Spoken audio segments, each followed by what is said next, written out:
Spit on, man. Spit on.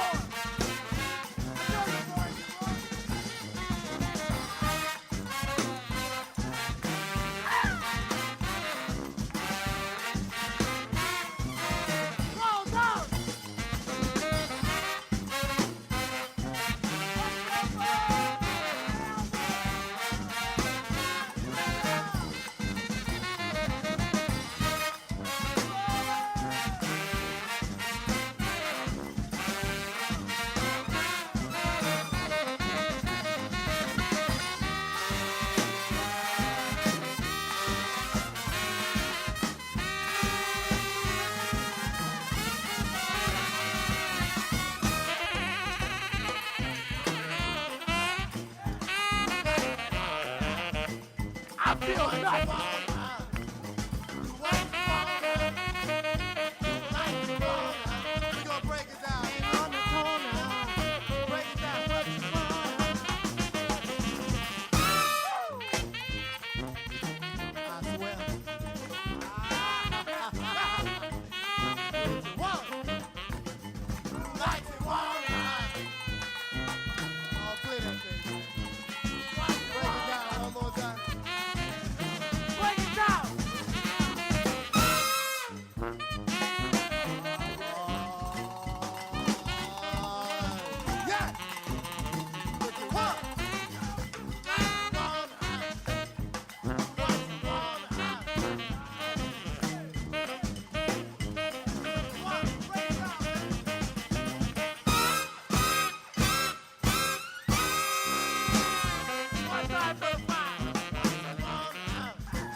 Front Porch, WPOK 1230 AM. What New Orleans is talking about. All day long. I'm your host, Graylin Bryant Banks. And I'm your host, Kimber White Dupree. Good morning, y'all. Brother Nyron on the other side of the glass. Free your mind Friday. Get your brass up and do what you wanna. Thank you for joining us on this second day of May 2025 as we begin today's broadcast from the historic campus of Xavier University, from our studios right here at the foot of the overpass on South Norman C. Francis Parkway. So you know we home. You want to stop by? The address is www.wbok1230.com. Grab yourself a comfortable chair, a mug, or a tumbler of your favorite frosty or steamy adult beverage. Mind your manners, though. I'll let your people say good morning and kick it with us for the next 3 hours as we continue to examine this world through a 504 focus scope. And of course, the top-ranking #1 way we love to hear from each and every one of y'all is the WBOK 1230 AM talk line, 504-582-9790. 9422 is the number. Holla at your people. Let us know what's going on. Free Your Mind Friday. What's going on, Good Kimba? morning, Uncle Gray. How you do? I'm well. I'm well. And yourself? I'm doing well. It is graduation season, and I'm glad you say Xavier University every time you say Xavier University. And for those of you who are struggling with how to say Xavier University, if you don't say xylophone, it is not Xavier. Please and thank you. Oh my God, it is like hearing nails on a chalkboard I when know people old say people used to, I Xavier. do people still, because I know Yes. it used to be a thing with older people. I remember an older group it was almost prevalent among them Mm-hmm. when they say Xavier. They Mm-hmm. say Xavier, but it kind of died off. But there's Mm-mm. still people who are, Mm-hmm. yeah, y'all got to do Y'all, better. please, you Yeah, got you to got do to do better. better It than is. that, It man. is like, what did you just say? No, say it with me slowly. Xavier, or how my auntie Jilly says, Xavier. Yes, indeed. Xavier University, but you don't say xylophone. Please stop saying Xavier. There you go. That's Please very and simple. thank you.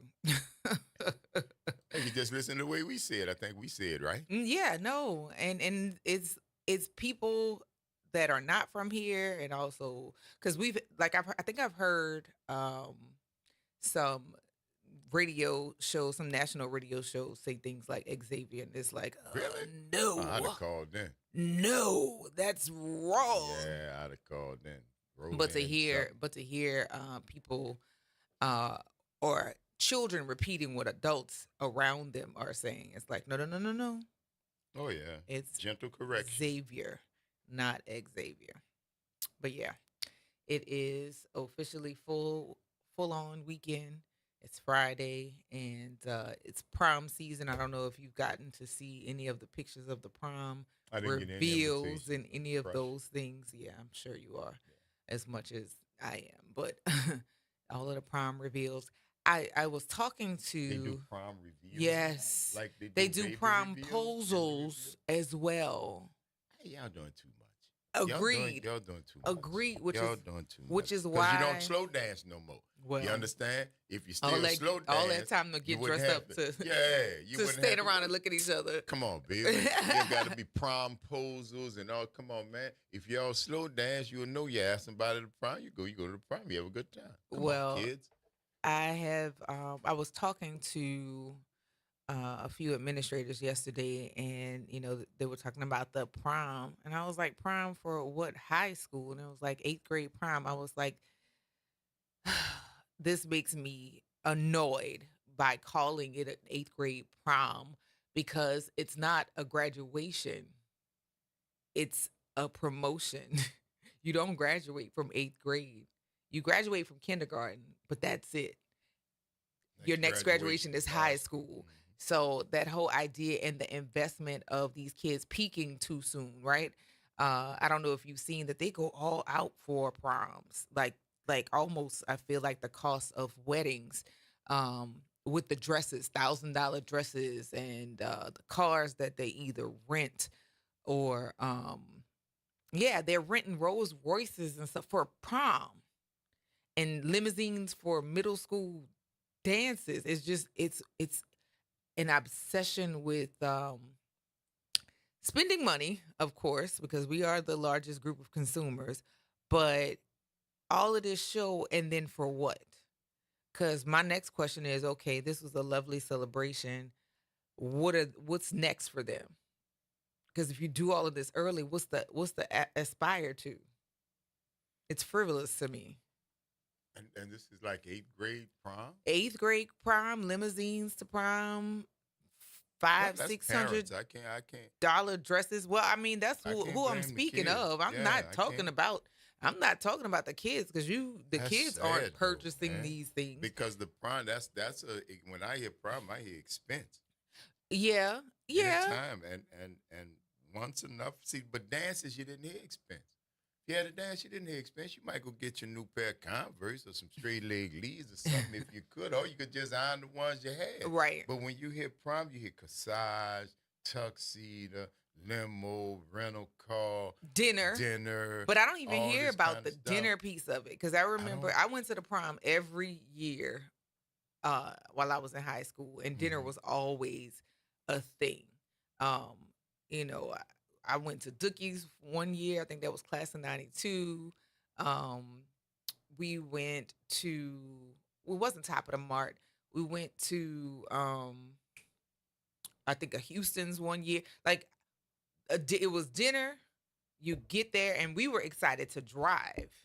You know, and in light of the fact that some kids drink, some parents the limo. To be a group of people in a limo riding to and from prom, but like Rolls Royces and things like that, it's just why. That one was, a group of kids would rent a limo, and that's taking the responsibility of driving if y'all are doing whatever. If you hanging out in prom, but again, for me, prom was junior, senior year, somewhere around in there, junior, senior year, as young people. So if 3 or 4 y'all, as 8 people throw some money together, and get a limo, that's all good.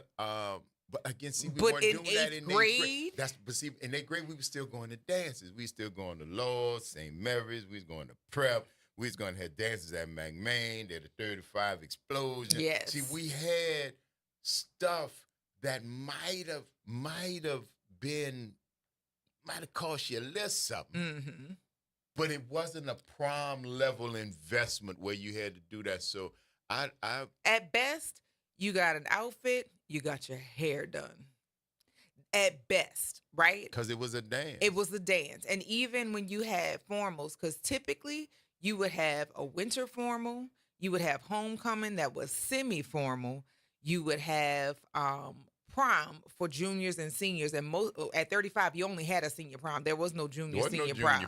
It was only senior prom. But I know the perk of being a senior. Right, but I do know that because of expense, if your class size isn't large enough, they combine the two. And even then, junior, senior prom is fine. But at 8th grade, parents, the lace wigs, the weaves, the lashes in 8th grade, then what is the aspiration as you matriculate up?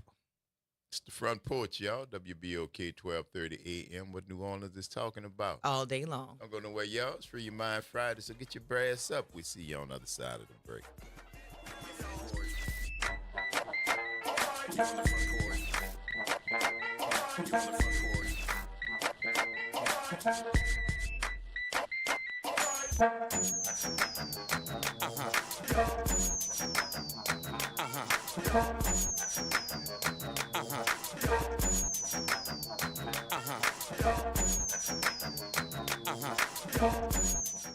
New Orleans, you want to know what we're talking about? Tune in every Saturday morning from 9 a.m. to 10 a.m. on WBOK for Conversations with Ron Richardson. The topics will always be hot and the conversation will be all the way live. Meet us there. We'll save you a seat. We can also talk about you and your business as a sponsor of Conversations with Ron Richardson. Contact Ron at 504-874-4584 or email him at richardsonronald024@gmail.com for more details.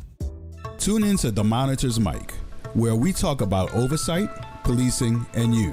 Hosted by the Office of Independent Police Monitor, we're here to shine a light on policing issues that matter, from real-time policing updates to in-depth interviews.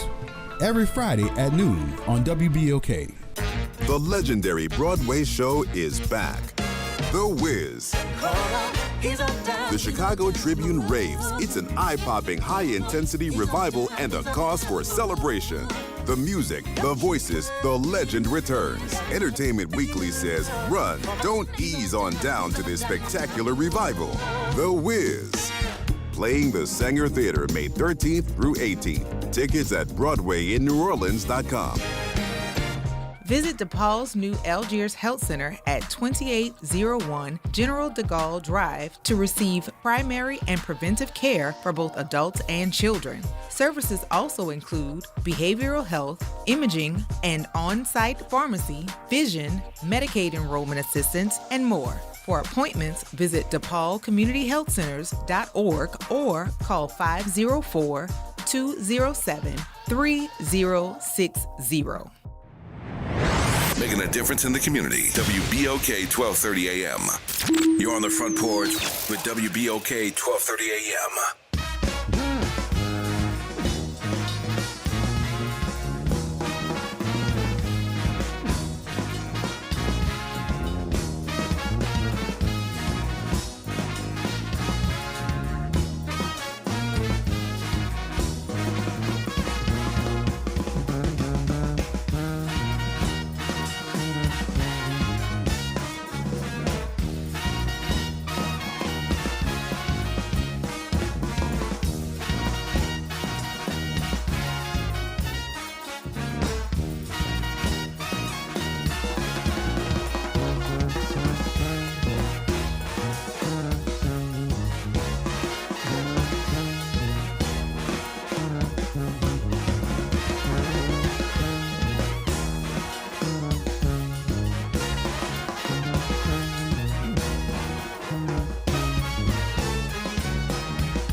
your host, Kimber White Dupree. Good morning, y'all. Brother Nyron's on the other side of the glass, y'all. Free your mind Friday. Get your brass up and get you some, y'all. The weekend is in effect. It is. Yeah, it is. It is. Lovely day yesterday, the first official day of the weekend.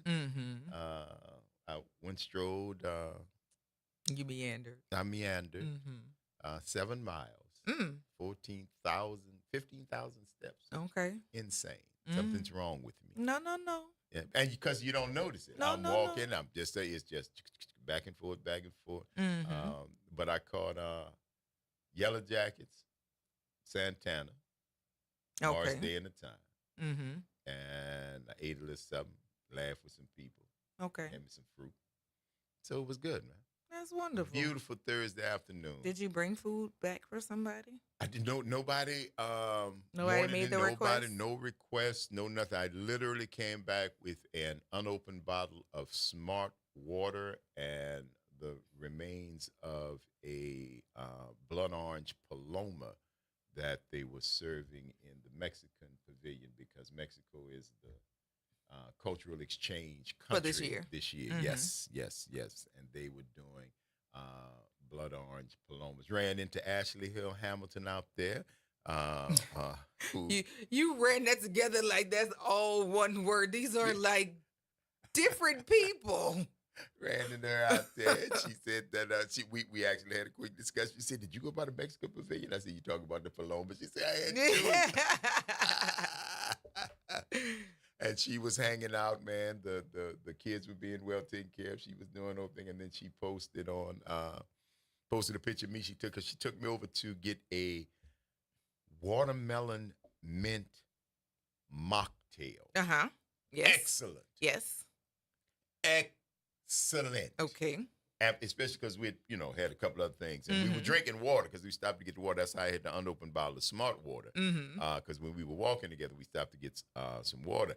And it's right on the track as you're coming in from Gentilly. On the left-hand side, it's a little stand that says mocktails. I think they have 4 flavors, but we have the watermelon mint. And I will tell you, it gave life. Ain't that what y'all say now? When y'all young people. That's old, but yeah, sure. Yeah, there it's you relevant. Go. You know what it means. It's relevant. So it's cool. And you're dead. Yeah, it's relevant. Come on. It's on But the hierarchy of baby, favorite things when to I say. tell you, it was almost like diving in the pool. Okay. You know what I'm saying? Watermelon and mint. And I may be missing an ingredient, and I'm sorry if I am, but it is the mocktail. No alcohol in it, but it is so cool and refreshing because this was toward the end of the day. The sun had come out, and it was kind of warm. This was after Mars Day was off. I'm sorry. Mars Davis was after my man, trumpet player from here. Trombone Shorty? No, just trumpet player from here. Not Mark. We've talked about it. I think he's been Have on we the had show. him on? I think it's not James. And he opened. He was right before Mars Day at Congo Square. I'm looking at the brother Dreadlock. You talking about trumpet. King James, King Brian? No. Okay, not him. It'll come to you. It'll come to me. It'll come to me. But anyway, she had caught him, and that's when we were walking because she was getting ready to leave. I was gonna go hang out and catch some more music, and she's getting ready to go. So that's when we were walking out. But no, man, if you go out there, because at that point of the day it had gotten hot. It had gotten hot and beautiful, but still. Yeah, the heat was. Yeah, the heat was on time and up in there. And that one hit the spot. So I will be revisiting watermelon and mint. Watermelon, mint, and something. And I think it was like a 16-ounce cup. Oh yeah. Yeah. It was very good. Shamar. Okay. Shamar Allen. I couldn't. Shamar Moore is the actor. Shamar Moore is the actor. That's why I kept seeing. I kept not seeing him. that guy. Yes, not him. Yes, him. Not him. It's not him. Yeah, I get it for Shamar sure. Allen. Yes. Shamar Allen. That's who was on yes. stage. Yes, and put on a great show. So shouts out to that brother. All right. Yeah. Good Hey, thank you, music. Mark. Look, and he used to say Shamar Allen. Damn, you said, boy, y'all something, boy. Thank y'all so much. All our brains almost started to work in Yeah, it's like concert. wait. Yes. Confirmation. You're part of the hive now. 504-582-9422. Good morning, brother Corey. How you doing? Well, obviously, you're doing wonderful. I'm doing good. Good morning, Kimber. Good Good morning. morning, Front Porch. Yes, sir. So, this is a little skit right here. And this ad was sponsored by who sponsored all these ads you put out right now? The watermelon mint, what else? Man, all I say is, hopefully you get some kind of, free, some payment or some free No, I samples ain't or getting something. nothing, cuz. I hey, just share hey, my life, brother you give it. Corey. I just share stuff that's good to me, but I don't do no recommendations and none of that stuff. It's just, Hey, I'm just sharing hey, with y'all what was good for me. Hey, do you know, they say a long time ago, once you get to a certain type of, level in life with notoriety, what I'm saying, and you say certain things, it's very important. All What I'm right. saying, that, I'm just saying to you, just think about that for a minute. But look here, let me say this because it's Free Your Mind Friday, and hope everybody having a great time here in New Orleans.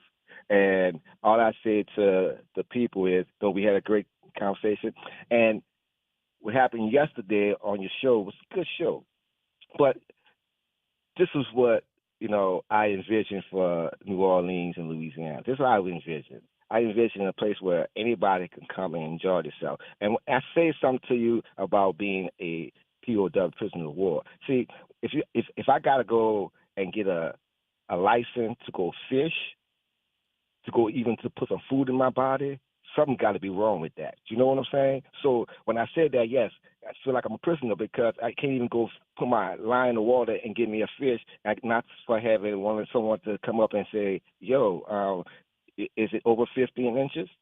you know what I'm saying? So do you have a license? So, what I'm saying is it's very important that we as a people realize our freedom definitely have to be internal. And once we get to the internal freedom of the knowing that who you are and what you come here for and what your purpose is in this world to make a difference. Now, again, I've been through this for the longest. And let me say again about this college stuff. Do you know only 7% of all college football athletes, football, basketball, baseball, get scholarships to go to college? Only 7%. So what happened to the other 93%? All our children, I don't care if you're white, black, Chinese, playing soccer, playing, softball, you playing, volleyball, all that. Say all sports. Only 7% of our children to get a scholarship to go to college. That's why I'm stressed about the Delgado. We talked to all of them years ago, and nothing happened. So I left it all alone. So I just want to be left alone and go by my business because obviously they don't listen. Because if they does not supply the facilities for those 93% of our children all over from West Bank to South Bank, it's all the same, from Charlotte, wherever. And thank you, Tulane, for getting 3 all players scholarships. I appreciate that. So, but how we get all our seniors scholarships, go to school. No matter what, from Newman to everybody, all Newman only find 3 people to go to college. Now, hopefully they have the grades to go to college. But just, I did all the research and stuff. So how do we do that? Get our schools here, and UNO used to be Louisiana State University before, because New Orleans was the capital of Louisiana at one time. So before they moved into Baton Rouge, so that's where Louisiana State went, to Baton Rouge. So again, we have to know that it's essential. If I'm into and guess what? I'm just a talker. I'm just asking for those who listening, who have the power to get it done, get it done. You know what I'm saying? And because all that I can change is the things that I'm in. If I'm not in it, if you don't put me into the category of, the properties or all this stuff with other people, if I'm in a category by myself, I can't, all I can help is myself, because Almighty God will bring those to you, like He's met all those people, Grayling, you say you meet, stuff like that, because the Spirit of God bring those people for a purpose to greater your thoughts, greater your thoughts. No matter it's Kimber, I don't care if it's a person on the street, it's all the same energy. your energy, your thoughts, and everything you do goes to whatever purpose you're seeking to acquire. So again, I'm a free man. I'm peaceful. I'm a spiritual man. I'm a priest, or whatever you want to call me. I'm just someone who just want everybody. I don't care who you are. If you're the 72 angels or you're 72 demons, all for 72 purpose. That's the 144,000 what they actually be talking about. And you go to the tetragramma, 17 name of tetragramma. Look, I studied all this. All I say to my people, you got to free yourself inside internally. Deal with anything you thoughts about that. I don't care if you got any kind of thing about anybody. Just let it go. Be peaceful with all of it. And then the Almighty God will bring you the knowledge and the resource to deal with everything. And that's what I'm praying for. But so many people, after certain things, I'm like, yo, can y'all just leave me alone? Let me be peaceful. I don't mess with nobody. I give you anything. Actually, I will give you anything. You know what I'm saying? Because I know the Spirit of God will give you more. So peace and love to everybody. And thank you for listening. Thank you for this front porch and stuff like that. And remember always, if you in line with the Spirit of God, and I don't use the word God because that's a name. God is just a terminology that some people use, so I use that for them. But, the name that you should know when they say, in Revelation that you come back with a name that nobody know, but y'all keep praying for an old name. Pray to find out that name, and then because I'm still praying for those names as well too. So peace and love to y'all. Have a great day and enjoy the Jazz Fest, and everybody come spending money in New Orleans. And let's spread the money around, to the businesses. Let everybody do great, and hey, make New Orleans a place to be for everybody to come travel to and live. Peace All right, and love, Brother bro. Corey, enjoy your weekend, baby. Thank you for that. 504-582-9422. What's happening, Elwin? I heard Santana was good. Santana was very good, man. I heard about it. Yes, sir. Yes, I'm sir. sorry I couldn't be there. He asked about you. I'm sorry I couldn't be there. I'd have brought a Jimi Hendrix to him. What would you do? That was his boy. I'd have brought a Jimi Hendrix to him. Oh, if you'd got a chance to talk to, I hear what you're saying. All right. Yeah. Him and Hendrix he wanted to join Santana's band. Hendrix did? Yeah. Okay. I didn't know that. But he couldn't get in contact with his people. Right on. So, I think that they'd have made a good combination, them two. Oh, man, that would have changed everything, bro. You just never know. If we had all the musicians that we lost, I think this world would be a different world. Yeah, it would be the afterlife on Earth. Yeah, it would be. That's creepy. Yikes! You ain't here for a second, cousin. I'd rather deal with Nope. Not gonna let you finish. Nope. You don't know nothing about what's over there, so don't be saying you'd rather deal with that because you don't know nothing about that, mister. No, I don't know nothing about it. Know. But I'm saying this. All right, I wish it wouldn't have never. Go ahead. I wish they wouldn't have never did what they did, and we still have them here. What? Yeah. And it'd be a different world. I'm sure it would be heavily populated. Yeah, I'm sure they wish they wouldn't have made some of the moves that they made too. But that's what Gil Scott said. Down some dead end streets, there ain't no turning back, bro. You're right. I mean, look, I listen to Gil Scott, and he's good. He was good, man. He was good. Only thing I can understand what he was saying about. I understood some of the stuff he was saying about angel dust, but I didn't understand the rest of it. About what? He had several different angel dust. He was saying, "Don't do it." Here's what he was saying. Well, please, children, won't you listen? That's what he was talking about.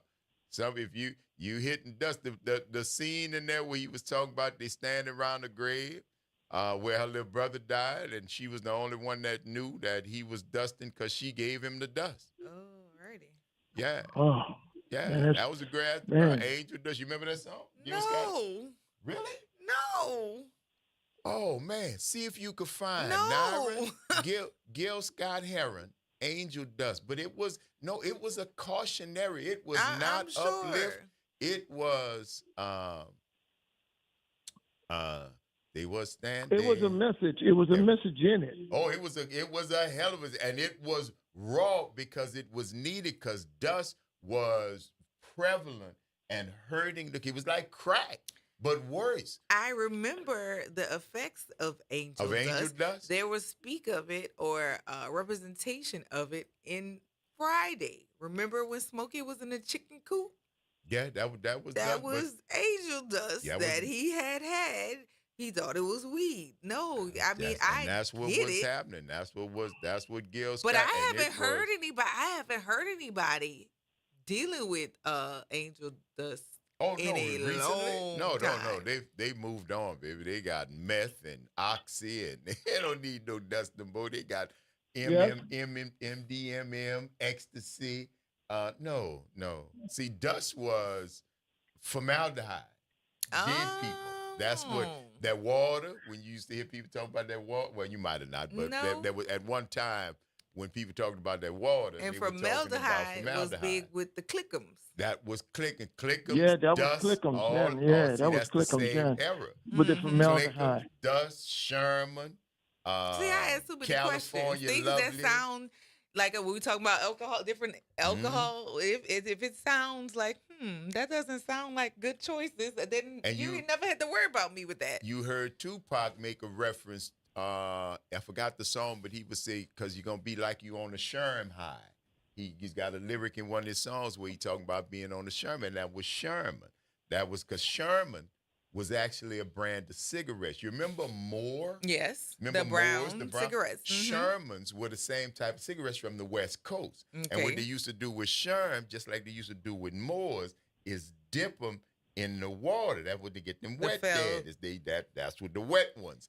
And they dip them in there, let them dry out, and smoke that ish. And yeah, ish. I know what you mean by ish. Listen, and that's one of the reasons Gil Scott, because people were pulling their eyes out to see how they looked. No. I'll never forget, there was this one dude hanging, and he had climbed up in a tree, and he was naked, because the dust made him get naked. Whatever it was, that dust made him get naked. He was in the tree and was screaming. He was a Dorito. I'm a Dorito. I'm a Dorito. Naked in a tree.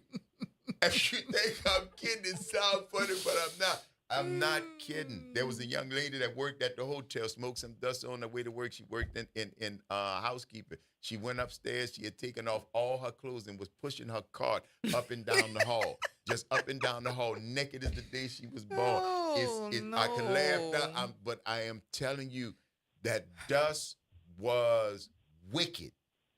Wicked. And not only that, I knew some people that smoked it and wound up on the third floor and they never guess what? They never regained their mind. I am telling you, that's the truth. I am telling you.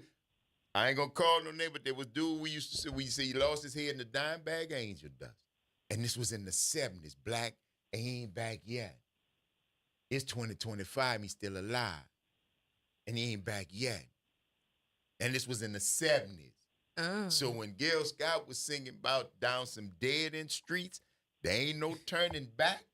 And that's part of the reason why they started requiring restrictions. Like when people do things like that, that causes the restrictions of things like formaldehyde and formaldehyde that they sort of had to, That's right. It's no longer accessible. They had to crack as it down was. on You had it. to get special restrictions on certain things. But I mean, again, I remember the reference. I remember people talking about it. It's been a long time since I've heard conversations about it, but no, these are one of those. I was just surprised that you had never heard the These are song. one of the things that that's what is the name of that? Oh, that sounds like that's unsafe. That was no, thank you. Kim, it was very dangerous. Oh, it was dangerous. It was very dangerous. I mean, look, you had some 14-year-olds was doing it. And their mind never came back, and Puffing. they started tearing up things in the house. Sniffing glue. That glue was big and when gas I was growing up. And stuff like that. They used to have something they smell called cabone. Something they pour in a handkerchief. You see all the dudes in the pub, they got a handkerchief on, they know the lean and over like that. Yeah, none of this sounds safe. The newest thing is that they're crazy, man. What's the stuff that goes in the car that they're the aerosol stuff that they're sniffing? It's something that goes that makes things accelerated in cars, and they're like That's inhaling. nitrous. There you go. That's nitrous. Yeah. They sell nitrous because they've passed laws for the nitrous because they use those for like to do whipped cream. And it's an agent that's usually used in the kitchen. Yeah. To whip cream and to make stuff like that concentrated. But they were finding a way to puncture them and huff that. That's it. Dude, y'all are desperate to get high. No, and that was, But the most dangerous drug they got out here now, and I'm going to say it again, is heroin. No, bro. No, it's fentanyl. It's fentanyl, bro. Heroin to get you hooked and make your life miserable. But Fentanyl will kill end your you. life. Period. End the story. Ain't no dragged out zombie junkie existence. You just dead. You just dead. I mean, James Brown got busted with it. Well, I can say it. He got busted with it. Plenty of people still doing it, and heroin out here now is stronger and more, and both stronger and cheaper than it was in the past, which is a killer combination. All right, cousin, we got to take this break, baby. You enjoy your weekend, and we'll talk to you Monday. All right? Talk to me Monday. For sure. Alrighty. Bye, Kim. Bye, Elwin. Have a good weekend. You too. Right. Later, man. The Front Porch, y'all. WBOK 1230 AM. What New Orleans is talking about. All day long. Don't go nowhere, y'all. Stick and stay. We're going to take this quick break, and we're going to see you on the other side of it.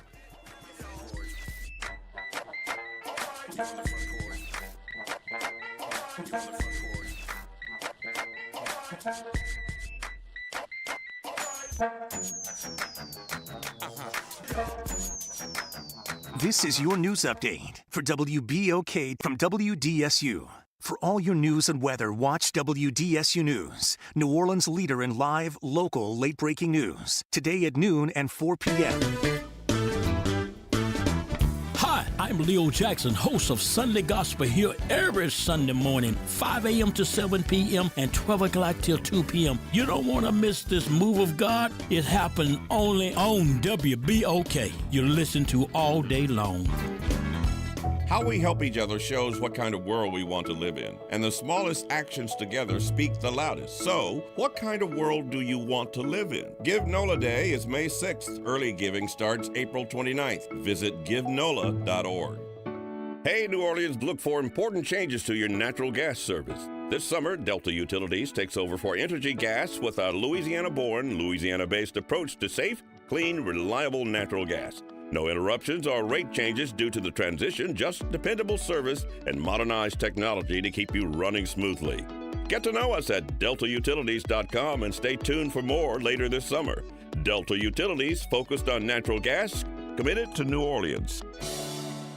You're on the Front Porch with WBOK 1230 AM.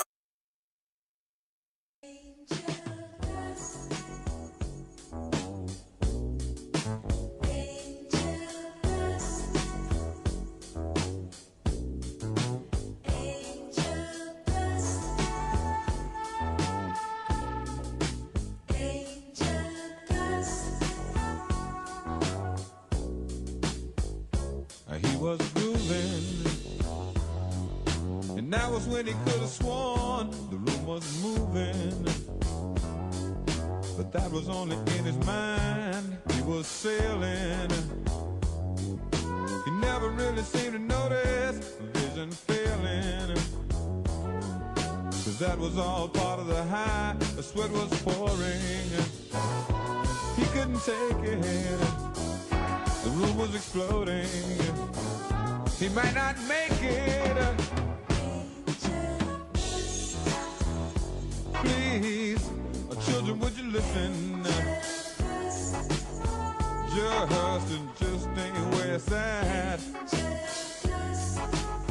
You won't remember what you're missing, but down some dead end streets there ain't no turning back.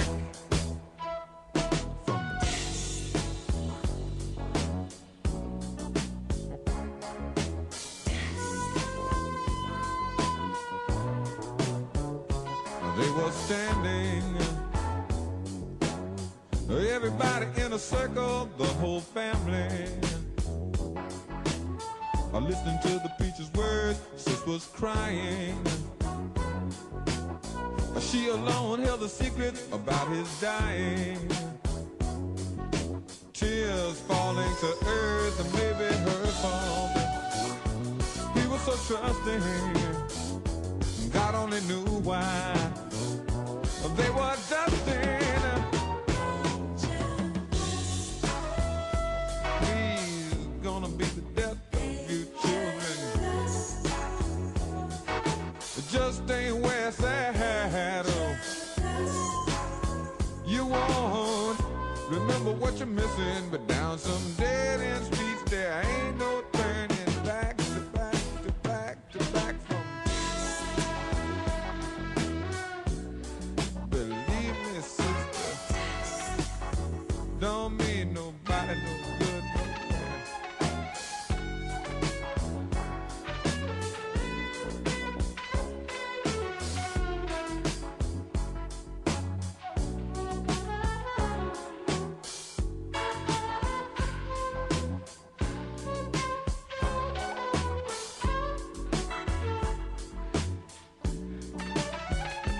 Sweat was pouring, he couldn't take it. The room was exploding, he might not make it. Children, it's hard to listen, but I ain't trying to run your life. Oh. Might just seem like one more good time, but down some dead end streets there ain't no turning back.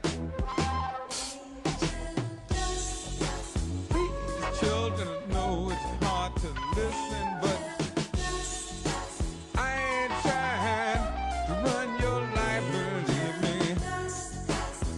Don't mean nobody no good nowhere, and down some dead end streets there ain't no turning back to back to back or away from. Please, children, would you listen to me? I'm a fool trying to run your life. Back, y'all. It's the Front Porch, WBOK 1230 AM. What New Orleans is talking about. All day long. I'm your host, Graylin Bryant Banks. And I'm your host, Kimber White Dupree. Hey, y'all. Brother Nyron on the other side of the glass, y'all. A little bit of departure from Free Your Mind Friday, getting your brass up. Because we had to do a little historical relevance. Because, you know, Kimber had never heard Gil Scott Heron's classic heard it now. Angel Dust. A cautionary tale from the 70s, 1978, thereabouts, about the scourge. See, we didn't get the publicity that the Oxycontin got when, Timmy and Jenny started getting doped up. But no, Dust ran in communities around here of color that was just insane. The level of saturation and desire, man, because I grew up here when it was out here. When I heard it was embalming fluid, and I knew a little bit enough about embalming fluid to know they put that in dead people. Right. They put that in dead people. So why y'all smoking that? Why y'all smoking Or that? why do you want that on you? Because if you see how it impacts inanimate things or how the chemical causes, dead people. Yeah, no. No. Yeah. No. Like, for real, no. No, and I'm just not that curious. Yeah. And a matter of fact, again, I'm one of the people who will see people have incidents and go, that looks like not a good idea. Mm-hmm. You've done it. I don't have to. Yes, indeed. I do not have to. Yes, indeed. Crazy. Mm-hmm. 504-582-9422. WB, good morning, baby. What's happening? What's happening, peeps? It's all Good morning. good. How you? I haven't called in a while, but currently I'm a drug counselor. I run a IOP, a substance abuse support group. Okay. Right on. And so y'all right on my topic this morning. While y'all talking about fentanyl and things of that nature, I'm gonna tell you I got some information for the listening audience. Please share it. So I got a kid. I'm saying a kid. He's 30-something years old, but nonetheless, Right. been on heroin for most of his life. And I did a drug test on him, and he said, I told him he had good news and bad news. He said, well, what's the good news, Mr. Wayne? I said, The good news is you don't have no heroin in your system. See, the bad news is you got xylazine. He said, well, what is xylazine? I said, xylazine is a pet sedative. Oh. A The pet sedative.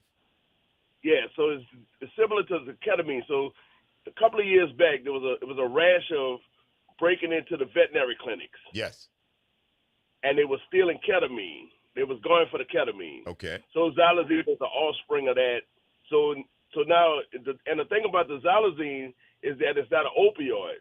So if they have xylazine in their heroin or whatever it's mixed with, and it appears as though they could be revived by Narcan, it won't work.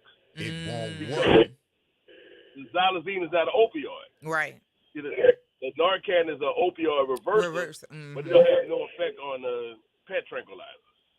That's one thing. So check this out. So you know how they sell, they have different types of weed, right? Yeah. We're not talking about Reggie, Perp. We're not talking about that. We're not talking about mid-grade. We're talking about, scientifically, there's Delta 8 and Delta 9. So there's YouTube videos on it.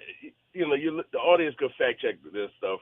But when you buy THC, which says natural, from the gas station or the stores, have very little THC in it. Yes. They actually take the hydrochloric acid, add heat to it. So, but once you talk about hydrochloric acid and heat, you didn't eliminate all the properties that was there originally. Yes. And they make they turn it into, it smells like, looks like, tastes like weed, but it's really not. But it's under the label, so and it say natural on the pack. If you buy anything, gummies, edibles, anything that says Delta 8. Delta 8 is fake weed. Yes. Delta 8 is fake weed. You got me? So yes. We out there playing around with a whole lot of different things, but nonetheless, that's the fact check. That even now there's cases of fentanyl being found in marijuana. Yeah. So you can't even trust your weed man no more. Yes, listen, that's a killer, really. I think that just happened, WB. Did you see that same article? There was some killer somebody had placed fentanyl into cannabis and sold the cannabis, and somebody who smoked it died. I just saw that maybe about 3 weeks ago. I didn't see that, but this is what I do every day. So right. For me, that ain't no surprise. Yeah, not at all. Let me give some encouragement to the folks who listen who might be addicted to substance, right? First of all, before I started doing substance abuse counseling, I was doing domestic violence and sexual assault counseling. Okay. And when I'm doing sexual assault prevention, my question was, what's the number one date rape drug? Alcohol. And I asked people, alcohol. Dang, Grilly, you a smart man. You know what, bro? You know some stuff because you was talking about Sherm, and wet daddies and all that. I said, boy, this boy, he old school. But alcohol is the number one date rape drug. Forget all that other foolishness, right? That's right. But nonetheless, there is help for you if you want to get help, right? And I guess I'll promote my company, Crescent Addiction and Recovery Center. Look us up. We have sound IOP counseling. But the thing is, if you listening, if you want to cut down or get rid of kick the habit, people, places, and things. You got to eliminate people, you got to eliminate some places, and you got to eliminate some things in order for you to recover. Yes, sir. You know what I mean? I could go on and on. You will. Trust me when I tell you, because we're going to get you back on here in the segment, because we have been talking about this. We have been talking about everything from mental health to the way folks are dealing with the stress that this world is putting on them right now. We are definitely going to talk more. So don't hang up, bro. Leave your information with Nyron, and we're going to be in touch, WB. We're going to work something out. Yes, sir. I appreciate it. I'd love to come on. Absolutely. Thank you for that, bro. Don't hang up. It's the Front Porch, y'all. WBOK 1230 AM. What New Orleans is talking about. All day long. Don't go nowhere, y'all. It's Free Your Mind Friday. Get your brass up. And we're going to see you on the other side of the break.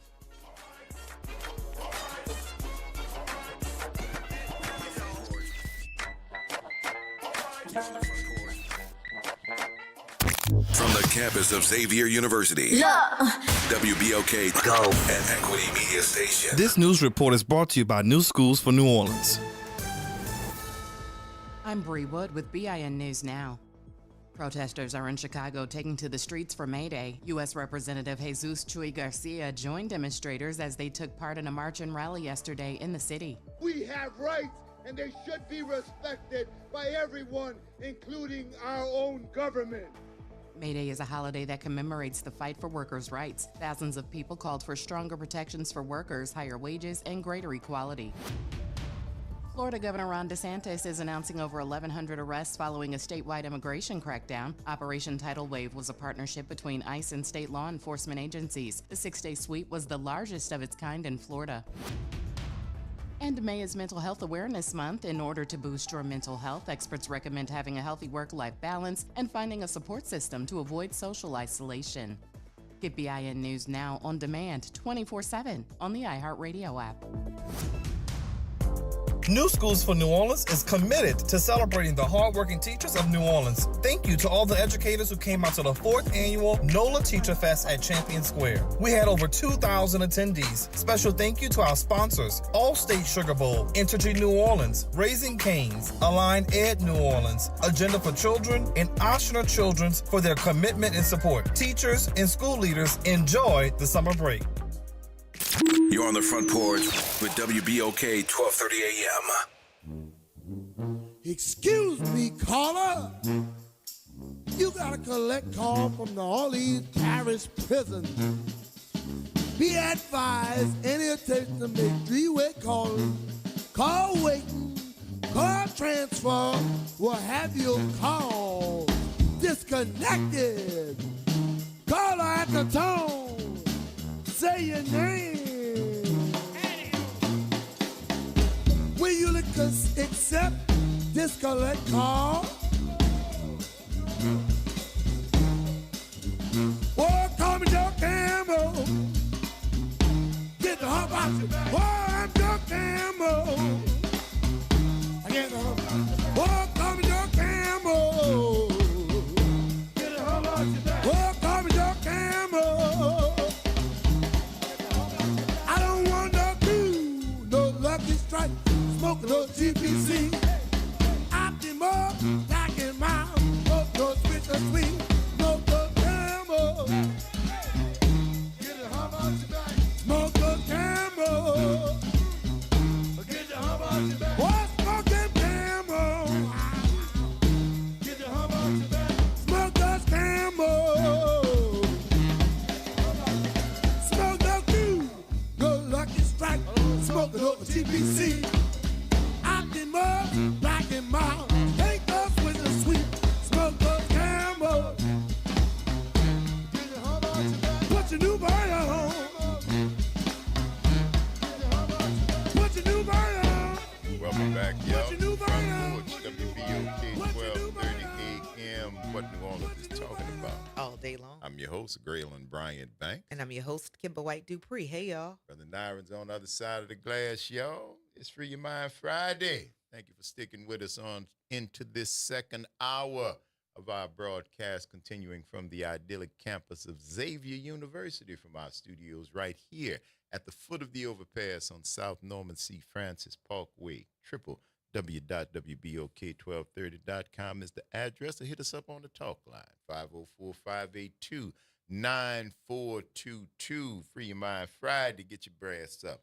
Great call from we're gonna make sure WB. We're gonna make sure we talk to WB because we see you guys on the front porch. You agree with that? Mm-hmm. There's some addiction conversations that need to be held as well. That's right. Now Josh said, ask him what's in donuts because I cannot quit that drug for nothing. White powder, cousin, sugar. The legal kind. The legal kind. That is, and it's the refined sugar. Oh, it's the refined sugar. That's the issue. And that's dope, baby. Let me tell you something. They are food scientists.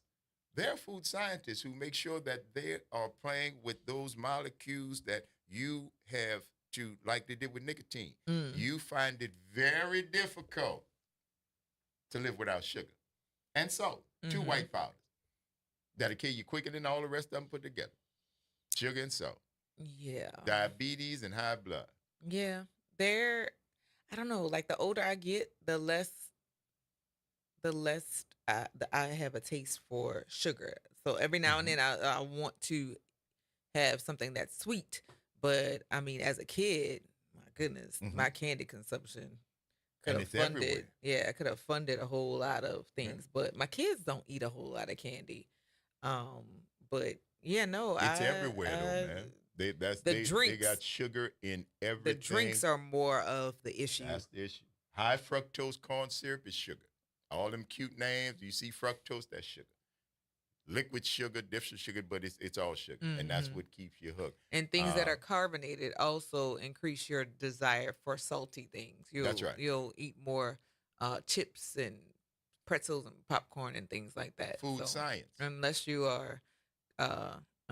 are highly aware That's right. of your interactions or how things make you feel or how your body reacts to stuff, yeah, you'll tend to continue to consume those things. Now, and look, Josh says it's more than sugar, Cam. I can quit sugar easily. Not Can if you're you? on those donuts like that. Can you? And I'm weird about donuts.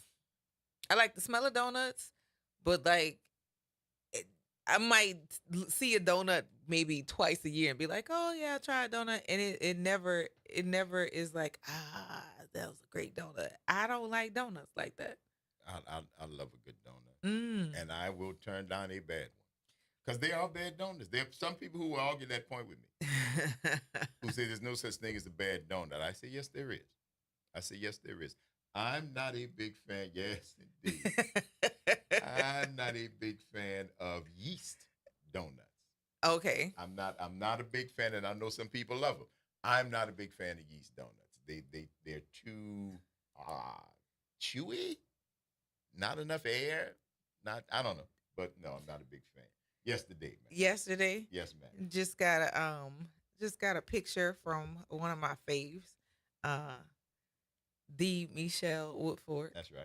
And a picture of my co-host and my sister from yesterday. That's right. People be seeing you and stuff, and y'all just be out doing stuff. Jazz Festa.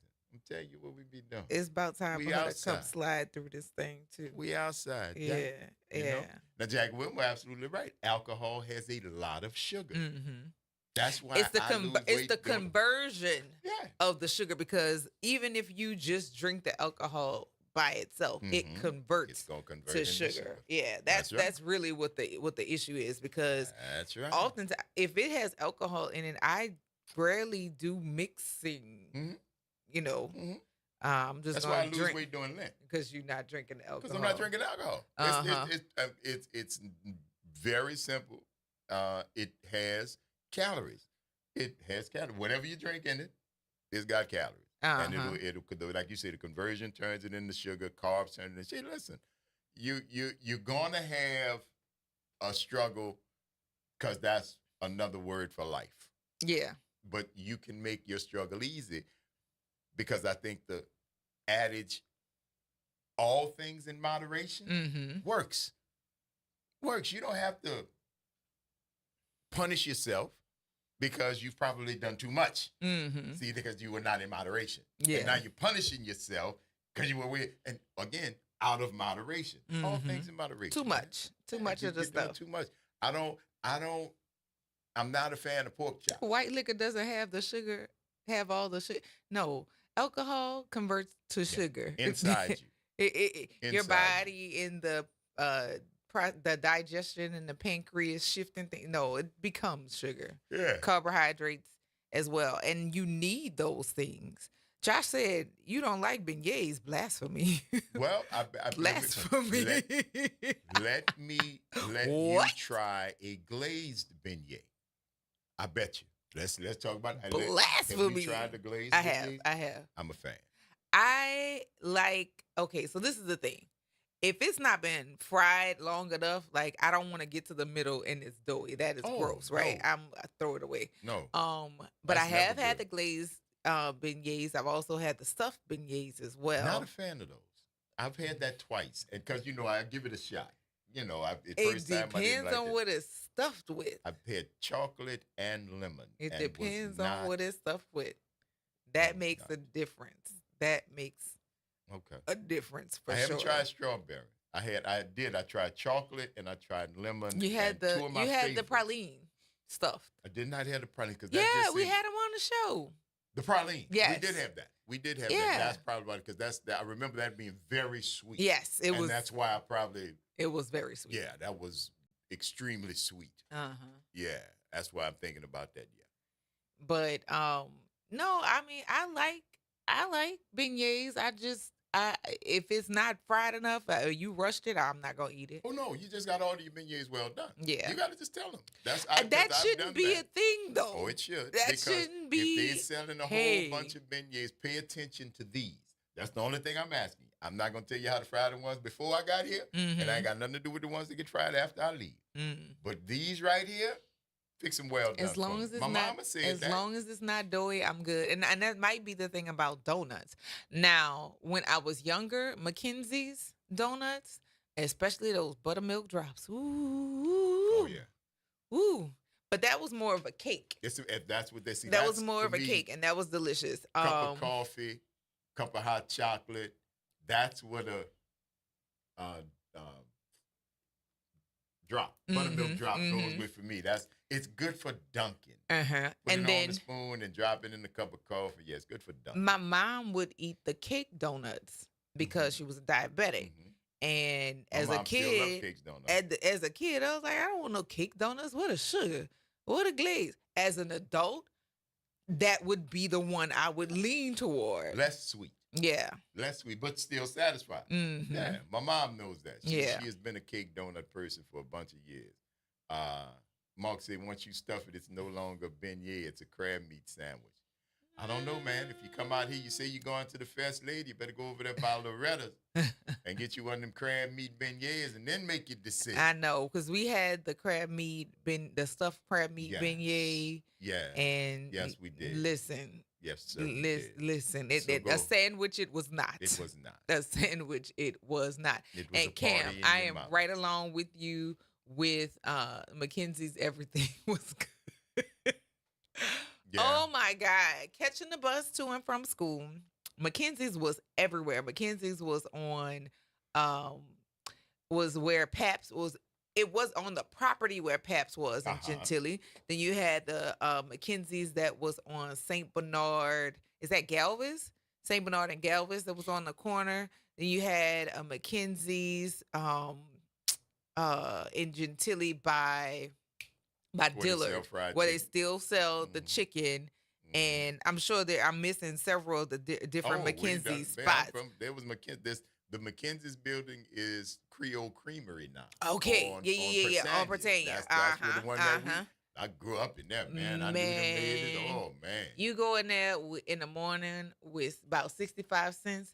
You get your 2 donuts and get you a carton of milk. And my goodness, are you talking about your morning was made?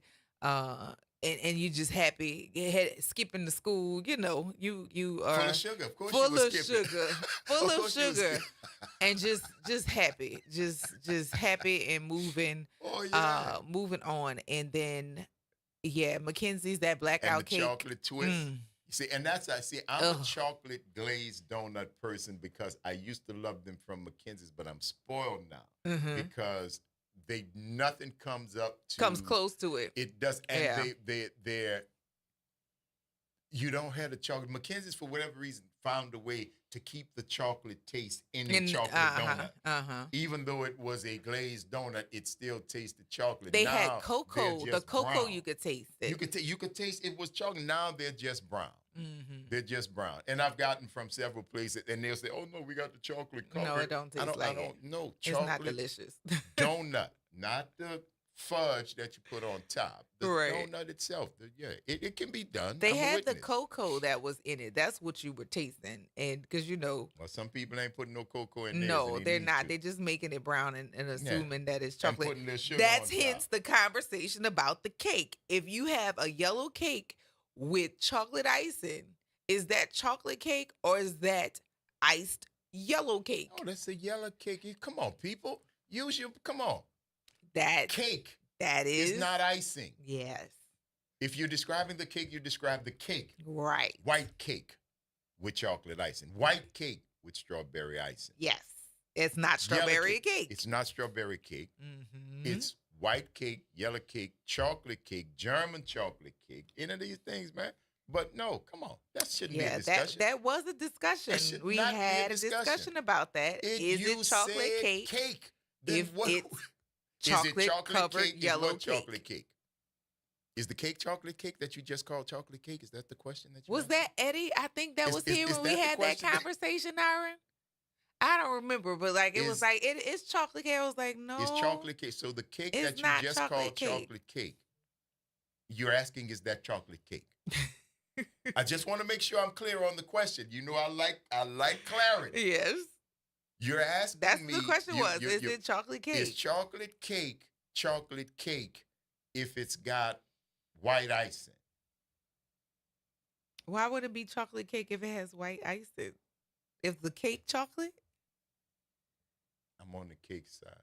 These are just, I'm just going with the scenario that you proffered, which is, I'm glad I wasn't here during that conversation. Yeah, because people will call you want some chocolate doing that. No. But it was like, is this chocolate cake? And it was like, that's not chocolate cake. It has chocolate icing. Right. And when I taste the cake itself, it is just It's cake. It's yellow cake. And it's fine. I like yellow cake with chocolate icing. I like yellow cake with white icing. Mm-hmm. I'm pretty, if your cake is good, I will probably eat a piece of it. Mm. But there's not going to discussion of what the cake is when you bake the cake. That should tell you what kind of cake you are serving. Yeah. When you bake the cake, Mm-hmm. that should give you all the information that you need. It doesn't. If you need to It describe doesn't. it. People Then- argue about that. Then again, argue with that other lady. 504-582-9422. Hey, Josh, what's happening? Hey, good morning, you two. How y'all doing? We doing good, baby. How you doing? Hey, I'm with y'all. Chocolate cake goes by the Negro rule. One drop of chocolate in that cake. In the cake, not on the in cake. The cake. No, in the cake, not on the cake. White cake, chocolate cake with white icing is white face. It's really black face. In cake. reverse. It's tricky. You're disgusting, yeah. Josh. Why you diminishing the contribution of the cake by putting the icing's contribution first, bro? That sounds kind of racist, cut. I wasn't trying. I was just making an example, sir. I always put the cake first. Thank you very much. Oh boy. Thank you very much. Cake over everything. Cake first. Also, before there was a hot light with Krispy Kreme, and before there was hot donuts and the Tasters and Kenner. Man, that doggone Woolworth on Canal and Rampart. That was some good donuts in the morning right there. Yeah, they were. Good hot donuts.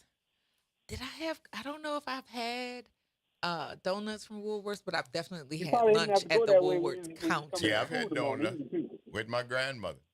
We had to go down there to cross. Yeah. I used to we go that got way when I donuts go from catch the Woolworth. paper Yes, sir. Was the lunch place on the third floor or the second floor? No, at Krause? first floor. First floor. The lunch place you had to get to Oh, no, get you lunch. said she's talking about at Krause, not Krause. Woolworth. You're talking about Woolworth. You She's had- talking about Krause. I'm talking about Woolworth. Woolworth's on the first. Oh, Yeah. yeah. It was on the bottom floor. It was Yeah. the first Walmart. It was like the first Walmart in New Orleans at Woolworth. You had a toy section. You had clothes everything. You had everything at Woolworth. It was what they used to call back then a 5 and dime. Or a general store. Well, no, General Store came. General Store was first. General Store was like the Wild West, sundries and different things like that. But then when Woolworth came up, that's when we coined the term as a country dime store. Uh-huh. You remember saying The dime store? Go to the 5 and dime. It's in a song, Raspberry Beret. There you go. Working part-time which at the years I 5 told my and daughter dime. Her boss was Mr. McGee. That's right. Which I told my daughter that was my favorite Prince song, Raspberry Beret. I don't know what it about that song, but I dig it. Oh, that's a I great dig it. song, man. Because listen, she was the kind of girl that you wanted to meet because she wore a raspberry beret. At You a know? secondhand store. And she secondhand walked to her own That's the kind of woman I beat, can afford. I can afford a woman who gets berets from a secondhand store. Yeah, you might, but she That's that my don't kind of mean woman. That don't mean but she got yeah, it from it, but she gonna shopped hang there. around. Yeah. She shopped there. She might have plenty of money, Uh-huh. but she walked her own path. That's what I got from it. She was That's what I'm he liked thinking that her she because knows the they value were of a they dollar. were kindred. Mm-hmm. They were She kindred. She knows the value of a dollar. There you important. Go. Yes, indeed. That's Thank you for that, my That's brother. my We got to number right take this break. You enjoy your weekend, all right? Y'all too. All right, Josh. Later. It's the Front Porch, y'all. WBOK 1230 AM. What New Orleans is talking about. All day long. Stick and stay. Y'all don't go nowhere. We're going to see you on the other side of the break.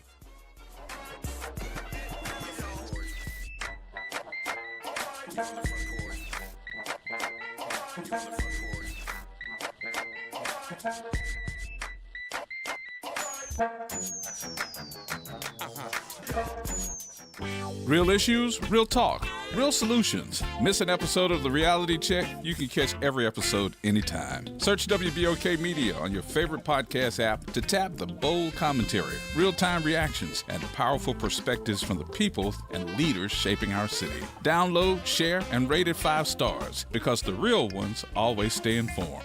The New Orleans Jazz and Heritage Foundation is the nonprofit organization that owns the New Orleans Jazz and Heritage Festival presented by Shell. With the funds generated from Jazz Fest, the foundation invests in Louisiana companies through economic development, cultural enrichment, and free educational programs.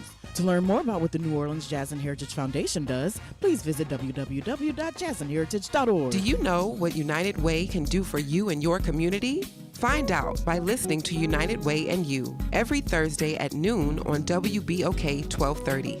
United Way continues to fight for the most vulnerable members of the community. Find out how this Thursday and every Thursday at noon. Sunday mornings are reserved for a good word on WBOK. This Sunday, be sure to catch Dr. Kevin Stevens Sr., the pastor of Christian Unity Church, for service and a powerful, full, inspiring word. Listen live every Sunday morning right here on WBOK. Making a difference in the community. WBOK 1230 AM. You're on the Front Porch with WBOK 1230 AM.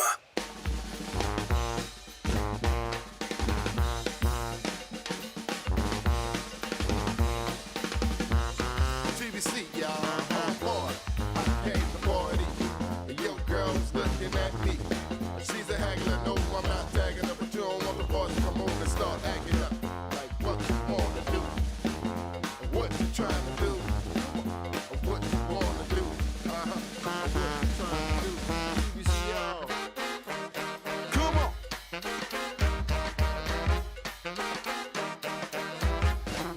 That's that long, strong trombone. Yeah. Daddy long stroke. Baby girl, lock my phone. Tryna unlock my phone. But she ain't gonna get the 4 digits. Yeah. She ain't gonna get it. I said, baby girl, lock my phone. Tryna unlock my phone. But she ain't gonna get the 4 digits. Oh, what? I said, the baby girl, lock my phone. Tryna unlock my phone. But she ain't gonna get the 4 digits. Twice. Come on. I said, baby girl, lock my phone. Tryna unlock my phone. But she ain't gonna get the 4 digits. Twice. What? Kick it. Kick it. Work out. Shout it out. I see you, baby. Baby girl, lock my phone. Tryna unlock my phone. But she ain't gonna get the 4 digits. No. Yeah. I said, baby girl, lock my phone. Tryna unlock my phone. But she ain't gonna get the 4 digits. WBOK 1230 AM. What you want to just talking about? All day long. I'm your host, Gray O'Brien Banks. And I'm your host, Kimber White Bree. Hey, y'all. And that's Brother Nyron on the other side of the glass. Free your mind Friday, so get your brass up. You like that little number, Kim? That is hilarious to me. The fact that, and the conversations about it, right? Conversations That's about, oh, she tried to unlock my phone, bruh, but she ain't got the 4 digits. Yeah, and yeah. they made a song. Here come a song. A And song about it. You gotta love creatives and where the muse strikes. Here's That's- the song. And I can see him just trying to get that, and just see as Yeah, musicians, and come up the with next it. thing you know, say, bro, cut that. Let's And come and on. this is what we do. Have you heard the Uptown Downtown song? The whole song is Uptown Downtown. That's all they say. That's all they say. Okay. Uptown Downtown, Uptown Downtown, Nyron. if they selling the records, Yeah. knock And yourself out. Then. That's all they say. Well, listen, I wish I would have thought of it. Yeah. I can say that. If My y'all goodness. making any money with that song at all, It's got a dance and all. then I wish I would have thought of it.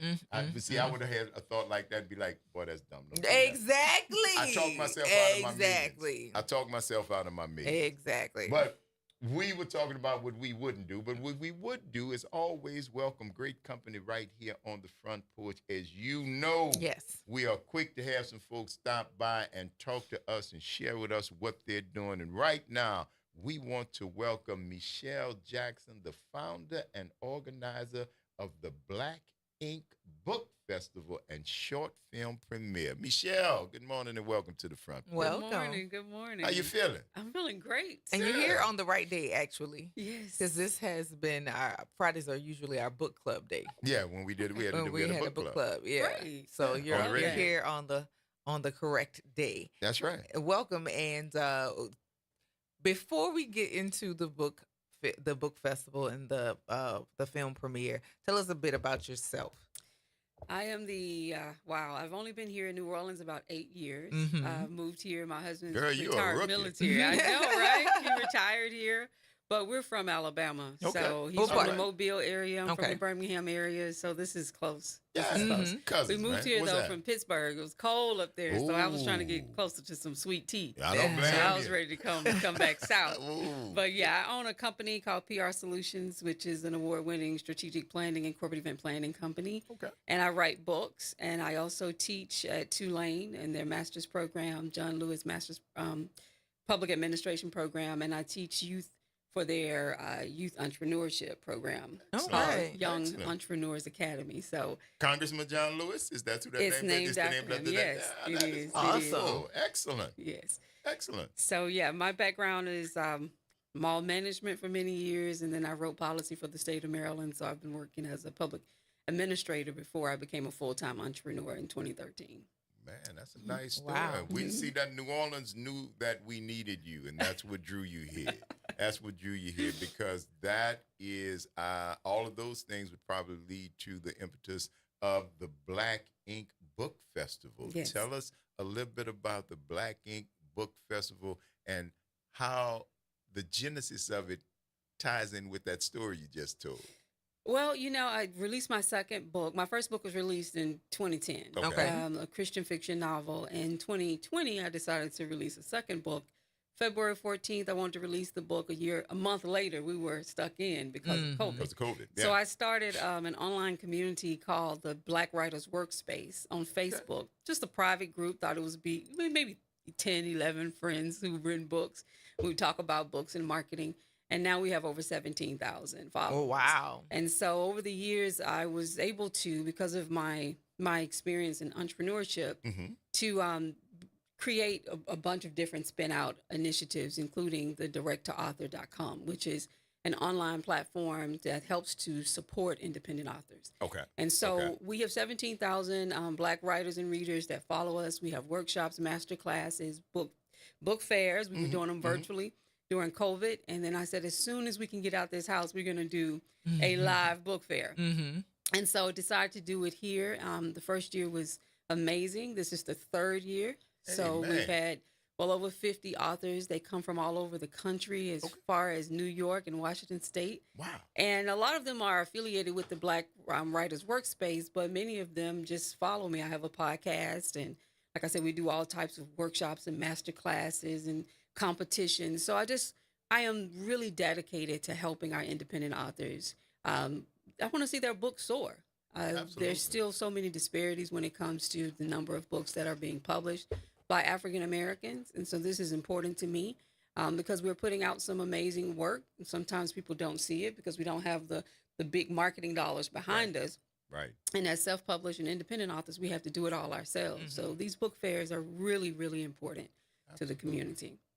So what inspired you to expand this year's festival? It's including an inaugural Black Ink short film premiere, because I'm hearing the writing, I'm hearing the developing of writing, the entrepreneurship piece that you, I'm sure, have floating around. But what prompted you to push a film premiere as well? Well, I love movies. So, behind every great work is a great It's a writer. great story. So, Yeah. right. So, when you think about movies, there's a writer behind that movie, and TV and music. There's a writer. And so I just love movies. I'll sit home all day and watch every movie from Tubi to Netflix Oh, to wow. Lifetime. Oh, you to are really committed. Hallmark. I am. Tubi. But what really, really, what really got me was last year I got an amazing opportunity to go to Martha's Vineyard Okay. to the Black Film Black Festival. Film Festival. And Right on. man, I loved it. I loved it. But they had their first Black book fair. Okay. And it was in connection with the film festival. And it was something. It was a lot of really high level speakers there. It wasn't local. It wasn't independent, but it was such an amazing event. And I thought, if I'm going to do this book fair, why not do films as well? So I connected with Ian Smith, who does the New Orleans Black Film Festival, and we were able to find 5 amazing filmmakers who will come out. They're actually going to be at the event tomorrow, but we're going to premiere their shorts. And then you can come out, you can see them, you can see their films, as well as get an opportunity to hear them participate and talk about their work during a panel discussion. So we're just combining the two. But also, in addition to that, we have on the set celebrity youth film camp. They're going to be there as well. Okay. And they're out of Birmingham. So this is a friend of mine. He started this, I think, 15 years ago. He wanted to teach young people about film. He was one of the first African Americans to write and produce a film in Alabama. And so every year he brings in a celebrity, and they work with the kids for 2 weeks, and then they create a film. So he's going to do the auditions tomorrow from 9 to 12, same location at the Pavilion of the Two Sisters. So we've got a lot going on. But if you have a kid 10 to 18 years old that's interested in film or photography or videography, they should come out. Yes. And just learn about how to create film, how to write film, and then they're going to produce a film at the end of it. It's going to be part of a 6-city series. So I'm just all about the arts. If I could have a dancer in the street, we're going to do that too. It's going to be all about the arts. Yes. And every year I want to take it to the next level. I was just about to ask you, what type of impact are you hoping that Black Ink has in the community, and where you envisioning it? Well, I want to see it grow to a point where we have authors from all over the country that will come into New Orleans. But more than that, I would love to see more of our best-selling authors, our Black best-selling authors, get involved in it. We have some, but for the most part, it's still mostly independent authors. Yes. So I would love to see it grow. But whether it grows in that direction or not, we're going to continue to do it because we're giving away free books. So that's a thing. We also have reading in the garden, so you get to actually hear people read their works. We have a DJ. We do a little bit of everything. Okay. But I would love to see it grow to a point where I've got to move it to the largest venue in the city, and that it's something that people from all over the country will come into the city to participate in. And it's getting there. It's getting there. It's growing. This year is number 3. This is year number 3. This is year a harder 3. year because of what's happening with the economy. A lot of Yes. people aren't traveling as much. Right. But what I've seen is not only the New Orleans and Houston people coming out, but we've got so many authors from Mississippi. I mean, they represent this year. Oh, absolutely. And so just so good to see that Gulf Coast representation and to see the types of books. We have all genres. So, people may say it's so hard to find a book with a character in it that looks like me, especially a children's book. Yes. I know. Looking in the wrong place. I know, you're right. Absolutely. Yeah. There are tons. And tomorrow you'll see so many amazing children's books. But fantasy, poetry, we're writing in every genre. And we're creating some great work. Absolutely. And so you spoke about some of the challenges that you face. What are some of the challenges that you've had to climb those hurdles when it comes to organizing an event that has so many different pieces of arts and so many things that encompass doing a movie and or putting together written work? Well, it's always difficult just to get people to read the whole document and know all the different pieces of what's happening. For me, I've created hundreds and hundreds of events. So I've been doing events for years. So the creating or the coordinating of it isn't tough, but just making sure people understand what the event is. We have a great venue, so we've got easy parking. So that's something that's important to me. City Park, right? Yeah, City Park, Pavilion of the Two Sisters. This year's a little harder with the film component because it is new. Yeah. And so getting people to understand that there is going to be film taking place here and how it's all tied together is always a challenge. But we're going to keep pushing forward to make that happen. That's the only way. Absolutely. That's the only way it's going to happen. Absolutely. Tell me what when somebody mentions Black Ink to you, what is that first story that comes up? That when it comes to this festival, the one that that one right there. You know, when you're in a room with 75, 80 authors from everywhere, many of them have never been to New Orleans. Okay. And then the Tramps walk in. The expression, oh my God. They don't exactly. They sashay in and they're dancing. And when you see the face of someone who may live in New York or, in Chicago, when they see the Tramps walk in that door, their faces just light up. Yes. It feels like New Orleans, and we know how to welcome people here. Absolutely. And so it's such a dynamic thing. But also, I have had so many writers who have become like family to me, and we support each other's work. We're not just writing books because we're trying to make money. We're trying to heal ourselves and heal the community. Absolutely. And so that's why this work is so important. We're being censored. Our books are being banned. And this is the time more than anything to really support our independent authors because we can tell the authentic story. That's right. And we need to be telling the story of this time, what's happening with, politically, what's happening around the city. And so you get that opportunity when you work with writers who have the freedom to write what they will and to do it well. You get an opportunity to really capture the essence of what's happening within our culture. Yes. And so that's what's so important about this. But also, I love it when we have people who come out who aren't us. Absolutely. All books are for everyone. That's We're right. not just writing for the Black community. We're writing for Human experience. Right. Yeah. Absolutely. So we invite everyone to come out. It doesn't matter if you have ever read a book written by a Black person or not. It doesn't matter. Come see us. We want to be a part of. I love all books. Right. And most readers do. Most readers are open to read whatever whatever their interest. Right. You don't see the Absolutely. author, you see the character. So we do invite everyone to come out. But what I always remember is that face of seeing the Tramps. When the Tramps came out. Oh yes. I love it. Oh yes. I love it. Now tell me something. I know you're going to be doing the short film premiere, but during the course of the Black Ink, is there going to be anything specific toward like screenwriting or anything in that area for writers who may be thinking about delving into that field?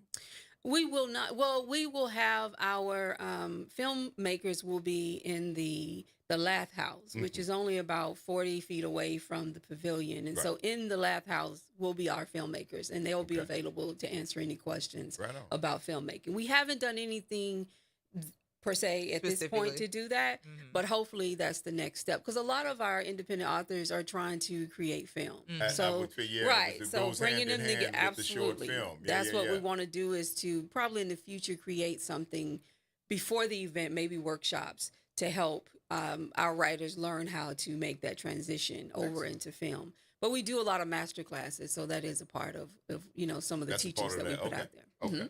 Now, for somebody who's attending for the first time, what are you hoping that they walk away with after their first experience? Oh, a handful of books. I mean, books and books and books.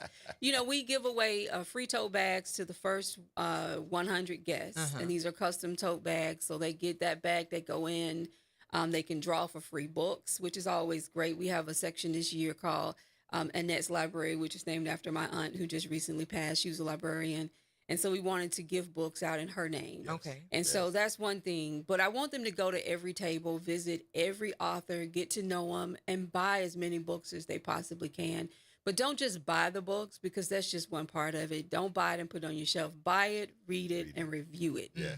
That's how we can become known names in the community, is when people are out there promoting us and talking about us. So buy it, read it, and review it. That's what's important, and tell somebody else about it. So that's what we would love for them to do. Word of mouth is the best type of Absolutely. Absolutely. I'm super excited to hear about the stories that will come from the experience of people being there. And how many films are you going to be premiering 5. this? Okay, so Mhm. 5 films. And where are these filmmakers from? 4 of them are from New Orleans. Okay. Whether they Excellent. live here now or they were born here. Right, right. And then one is from LA. The names? Oh, Or is that yes, absolutely. I don't have them all in my head, but I got you. Okay, you got it written down. There you go. Yes. There you go. Jamil Carter is going to be there. Her work is Below the Veil, and I've seen them all. They're amazing pieces. Absolutely. Oh, you got to preview all of that. Oh, yes, I love that. Selection committee. Yes, absolutely. Migration by Angela Tucker, and Black Maybe by Jonathan Isaac Jackson, and then The Women Wanted to Dance by 80 Kitchens. And then our fifth work, is Love Letters by Nikki Okuk, and she is the filmmaker out of LA, and she's actually coming into the city to be a part of this. Did I hear 4 female filmmakers and one male? Yes. Wow. Mhm. Wow. That is excellent. Black female. Yes. All black. Wow. Go ahead, sister. I love it. We were having that discussion earlier this week. We were talking about Sinners and the success of it, and how that will open a lot of doors for the cinematographer. The cinematographer is a female, and this type of thing just opens the door. I love the idea that the women are putting their voice on film and getting that out there. That's going to be great. Yes. That is going to be great. Is there a prize involved, or is this just for the showcase? Will you guys be judging the 5 films? We will be doing a People's Choice Award. Okay. So if you attend, you can participate in that award at the end. And then we will be giving a prize out. We haven't decided. Right now, it's probably going to be a monetary prize. Oh, yeah. So That's we haven't always decided how much at this very moment, but we definitely will be doing that. That's why I Because love we want to, Jeopardy. we want to support them. That's important to Yes. me. Yes. Anything that we do, we always support our artists. And with regard to the auditions that are going to be held tomorrow, is there any criteria that they need to meet outside of the age requirement? Just the age at this in an interest. Okay. And so there is a $50 fee, registration fee. Mhm. And then we are working, hopefully, to get scholarships for the actual camp for the students. But you're talking about an amazing opportunity. I mean, they've worked with Elise Neal, with Lisa Ray, with, there's just a host of Black actors that participate as celebrities. And that's great for the kids to be able to most say, certainly. hey, I've learned how to create a film, and I've been able to work side by side with a celebrity. So I'm really excited to be a part of that initiative and seeing it come to New Orleans. Do you see any common threads among the 5 films that'll be in the showcase this year, or is it disparate? Is it across the board? You're trying to get me to tell a secret. I am. I don't know. That's what we do. I think what you see is I'm not. Yes. You do. She did the framing. I'm trying to narrow, and then yes. I had so much A flipping through my wordsmith, mind. as you say. Absolutely. As an African, as a female artist, yes, there's always this thread in what we do. Okay, So there's the okay. empowerment piece, of course, and then there is the family dynamic. Yes. But you can see the eye for artistry, which is what I love about these films. So Okay. Now, for folks who are interested in finding out exactly what's going on to keep up with the Black Ink Book Festival, not just that's coming up, but to find out what you're doing throughout the season, throughout the year, how can they follow and keep in touch with what you're doing? You can follow us on blackwritersworkspace.com. It's our website. We have a navigation link that takes you to the Black Ink Book Festival where you can register. Everyone will need to pre-register, which I love. We get an opportunity to connect with you more that way. You can also find a navigation piece that takes you to the film event. You can register for that. But all the registration is done on Eventbrite. So when you go to our website, you go to our page, you hit the Eventbrite link, you can register for everything. And tonight we have the manuscripts and martinis happy hour at Baroness on Baroon. Okay. And so we're going All to right. be there with some of the writers. And so you're welcome to come out and take part in that as well. So it's Manuscripts and martinis. Yes, and we're going to be drinking I love martinis and talking alliteration. about books. Hey, I know, right? And so it's 2 hours, 6 to 8, just a great happy hour to get to meet some of the authors, a little meet and greet. And so we've got a lot of things going on, but it's going to be a great deal of fun. So yeah, we do invite everybody to come out, but please go out to the website, register on Eventbrite, come out tomorrow between 11 and 3 o'clock. The actual film premiere doesn't start until 1. Okay. So you can come out at 11, visit all the booths. We will also have Monica Pierre will be there interviewing 3 authors, myself and Laverne Toombs, who just released a book. I just saw Laverne. She released her book, Me, a memoir. And then we have Dr. Ronika Briscoe will also be there. So you've got a lot happening. And then you have Reading in the Garden. We have about 8 authors that will be reading outside in the garden under a white tent. So you can come out and just listen to them read their own works. And like I said, we're just giving away books. So you can do that between 11 and to 12 and then hop on over and see the film festival. Are you active on the socials? Absolutely. On Instagram, follow us at Black_writers_workspace. You can also follow me at Jackson.Michelle. You can also find us on Facebook, on LinkedIn as well, and on X. So we're all on the Black Writers Workspace. I also ask everyone, go out to directtoauthor.com, which is a platform that I created. And we have over 500 books by Black authors. These are all independent books. What's that website again? Direct2author.com. Direct2author.com. And authors can upload their books for free. We promote you. It's not a fulfillment bookstore. It is a book marketplace. So we just market, and you put down as the writer how you want to sell your book. And I did that because many of us have our own websites. Right. And so instead of sending them to some fulfillment place and having to pay all that money, you just sell it yourself. That's what helps. So we have over 500 books. It's growing like crazy, and you can find all types of books on it. So. Michelle Jackson, founder and organizer of the Black Ink Book Festival and Short Film Premiere. Thank you so much for taking time out of what we know is a very busy day to come and share this information with all of our listeners. And you have an open invitation anytime something else is happening in the future. Come on back on the front porch. It wasn't too painful, was it? Not at all. Loved it. I told you. And Thank kudos you so much. from Scotty Jackson. He's in the chat. He's active in the chat. That's my husband. There you go. It's the Front Porch, y'all. WBOK 1230 AM. What New Orleans is talking about. All day long. Stick and stay. Y'all don't go nowhere. We're going to see you on the other side of the break.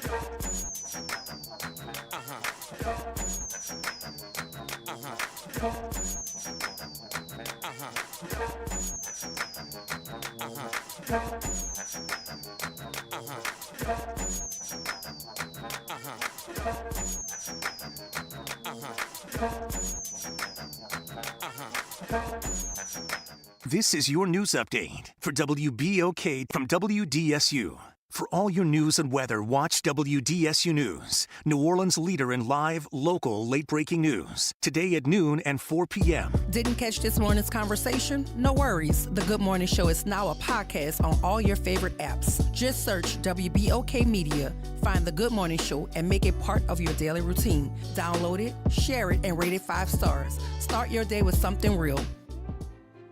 The National World War II Museum. Located in the Warehouse District of New Orleans, the National World War II Museum tells the story of America's experience in the war that changed the world, why it was fought, how it was won, and what it means today.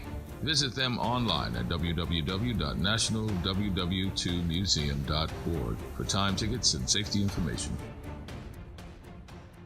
WBOK and LCMC Health are proud to present Keeping You Well Cafe, 60 Minutes with LCMC Health, where the doctors speak directly to the people of New Orleans. LCMC Health is committed to improving the quality of care here in New Orleans, the Gulf South, and beyond. The Keeping You Well Cafe is another way for LCMC Health to engage with the community. At the Keeping You Well Cafe, LCMC Health joins WBOK and local businesses to answer your questions about wellness and health.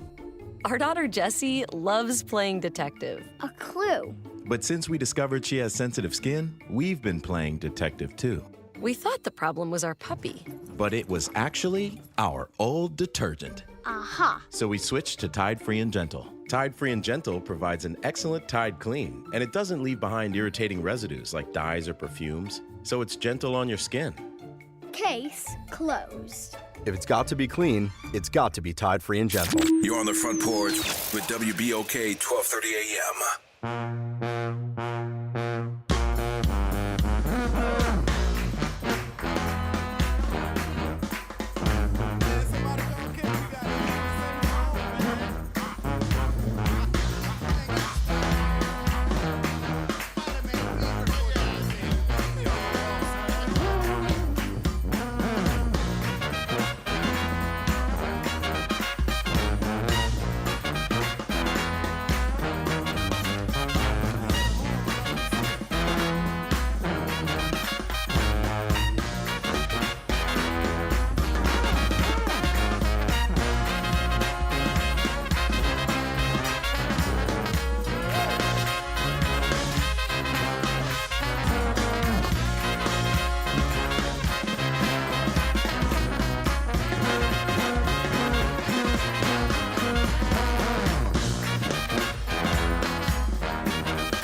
And I'm your host, Kimber White Bree. Hey, y'all. Brother Nyron on the other side of the glass. Y'all bring it to you right here. This Free Your Mind Friday. Get your grass up and get you some of this here, man. Yes, indeed. Great conversation just now with the founder of the Black Ink Book Festival and Short Film Premiere, Michelle Jackson. Mm-hmm. The event is happening tomorrow. Tomorrow, So yes. get on out there to the Pavilion of the Two Sisters, a beautiful venue. You ever been in there? Yes, I have. Beautiful venue. I love that venue in City Park. But then also great opportunities. If in That's the right. very least, you walk away with books, and then at the very most, you not only get exposure to the great authors that are there, you also get to see some film shorts premieres, and then also have conversations with the writers. So like that in and of itself, I heard it was free. Can't beat it. I heard it was free. You All gotta of that go for to- free. What is it? Eventbrite? Eventbrite, Go yes. to Eventbrite and register. They want Yes. you to register so they can keep their numbers and know exactly what's going on. So do that. It's going to be a great event, man. All of you guys who have shown yourself to be bibliophiles, book lovers, and lovers of literature, then here's an opportunity. You know we're going to get it on here. Yes. On the front porch. If For they sure. talking about what's going on, we're going to make it happen. Y'all still on, and Mark say Mackenzie's caused my turtle addiction. That's hilarious. That white cookie with a dab, and look how he started describing the dude drooling. Yeah. He said that white cookie with a dab of chocolate frosting topped with a pecan. Oh my God, I'm having a flashback. Go away from the light, Carolyn. Move away from the light. Now tell me, Mark, when it came to turtles, because I love turtles, still love turtles today. How do you eat turtles? Yes. How do you eat it? You bite it? You bite through the pecan? You bite through the pecan, the chocolate, and the cookie? Or you pop it? Oh, no popping. No popping? No popping. You the popper? I'm a popper. No. Oh, I'm a pop that. No popping. Oh, baby. the explosion of all the things, right? No, I have popped. I have popped in my life, but no, that's not a consistent practice. Ooh. No, it's too much happening at one time. Ooh. That what you want. That what you want. A little bit of salt from the bottom of the cookie, because you know it had that little salt, just a little salt in there. But then you got that chocolate that's glazed, and then you got the pecan give you the crunch, and you bite down all the time. Too many things. That's the whole point. Too many things. Sensory overload. It's like a party in your mouth. Oh, baby, you can't beat that with a bag of nickels. Well, come on now. Nobody wants to fight that. Yes, you I'm a biter.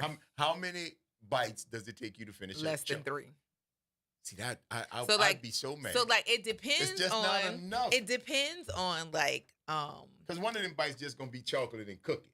You're gonna be the lost the pecan. But if you get the caramel, like that right there, the wave of caramel, put the caramel in the a turtle. You got the cookie.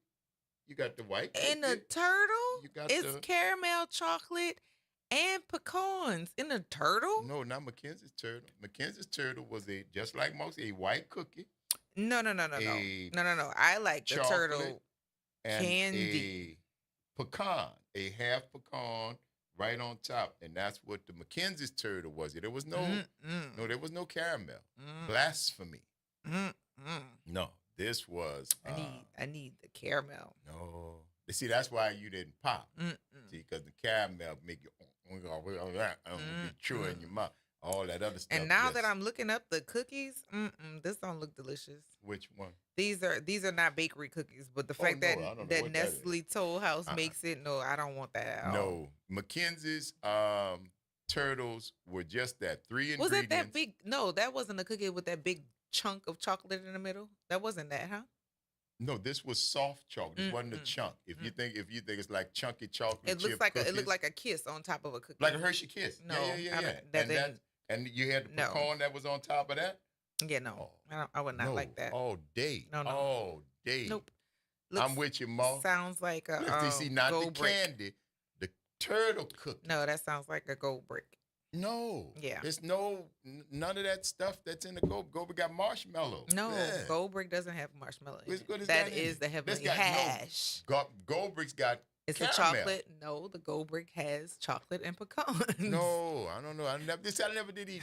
I wasn't a big Elmer's fan other than the pecan log with the white in it. I'm not a big. Sorry, Mr. Elmer. I hope you're not advertising, but I did gold bricks and heavenly hash. Yeah, I remember them sitting in the baker display and going, "No, I'm okay with that." Oh no, that was the one, right? Because it was it was a chocolate and that pecan, because the cookie was just something. It was little. It. I know what you're talking about. I remember looking at it and saying, "No, thank you." Woo. Yeah, Mark, I'm with you, cuz. I go through 6 of them because I'm telling you, I was not a biter because it wasn't that big a cookie. It's just pop in it. Finish chewing and pop in the next one. Yeah. Is the family of Mackenzie's like ever considering coming back? Oh, a lot of people have retired and spent their money on jet skis. But I feel like somebody has those recipes. Oh, the recipes, you can still find the recipes. I found a recipe for Mackenzie's blackout cake.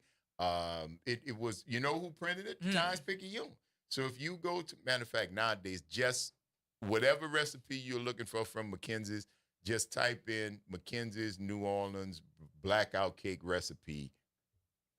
That's how I found it, because that's what we were having that conversation. So look for it. Let me know. It's the Front Porch, y'all. WBOK 12:30 a.m. What New Orleans is talking about. All day long. Don't go nowhere, y'all.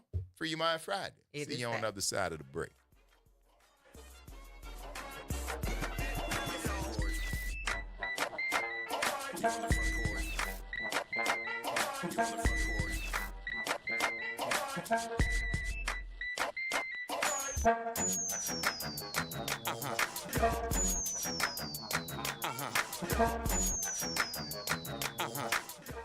From the campus of Xavier University, WBOK Go and Equity Media Station. This news report is brought to you by New Schools for New Orleans. I'm Bree Wood with BIN News Now.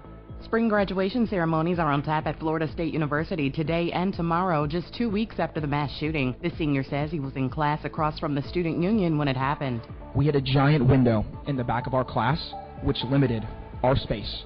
So it left this more than 50 people to pack like sardines, scared for our lives. The shooting left 2 men dead and injured 6 others. The 20-year-old student shooter faces first-degree murder charges. Health officials are issuing a red alert at Chicago O'Hare International Airport after a passenger with measles may have exposed hundreds of travelers to the virus. The infected adult is isolating at home. And Microsoft is raising Xbox prices due to market conditions and tariffs on parts from China. The Xbox Series S will increase by $80, the Series X by $100, controllers by $5, and first-party games by $10. Get BIN News Now on demand 24/7 on the iHeartRadio app. New Schools for New Orleans is committed to celebrating the hardworking teachers of New Orleans. Thank you to all the educators who came out to the 4th annual NOLA Teacher Fest at Champion Square. We had over 2,000 attendees. Special thank you to our sponsors, Allstate Sugar Bowl, Entergy New Orleans, Raising Cane's, Align Ed New Orleans, Agenda for Children, and Oshner Children's for their commitment and support. Teachers and school leaders, enjoy the summer break. You're on the Front Porch with WBOK 1230 AM.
New Orleans is talking about. All day long. I'm your host, Graylin Bryant Banks. And I'm your host, Kimber White Dupree. Hey, y'all. Brother Nyron's on the other side of the glass. And Kennedy, who just got an 88 on up for his final. Shouts out. Let's go. That's right. That's right. We celebrate. And that's why we love when you guys stick with us, especially when we roll into this third and final hour of today's episode of The Front Porch, continuing our broadcast from the historic campus of Xavier University, from our studios right here at the foot of the overpass on South Norman C. Francis Parkway. www.wbok1230.com is the address.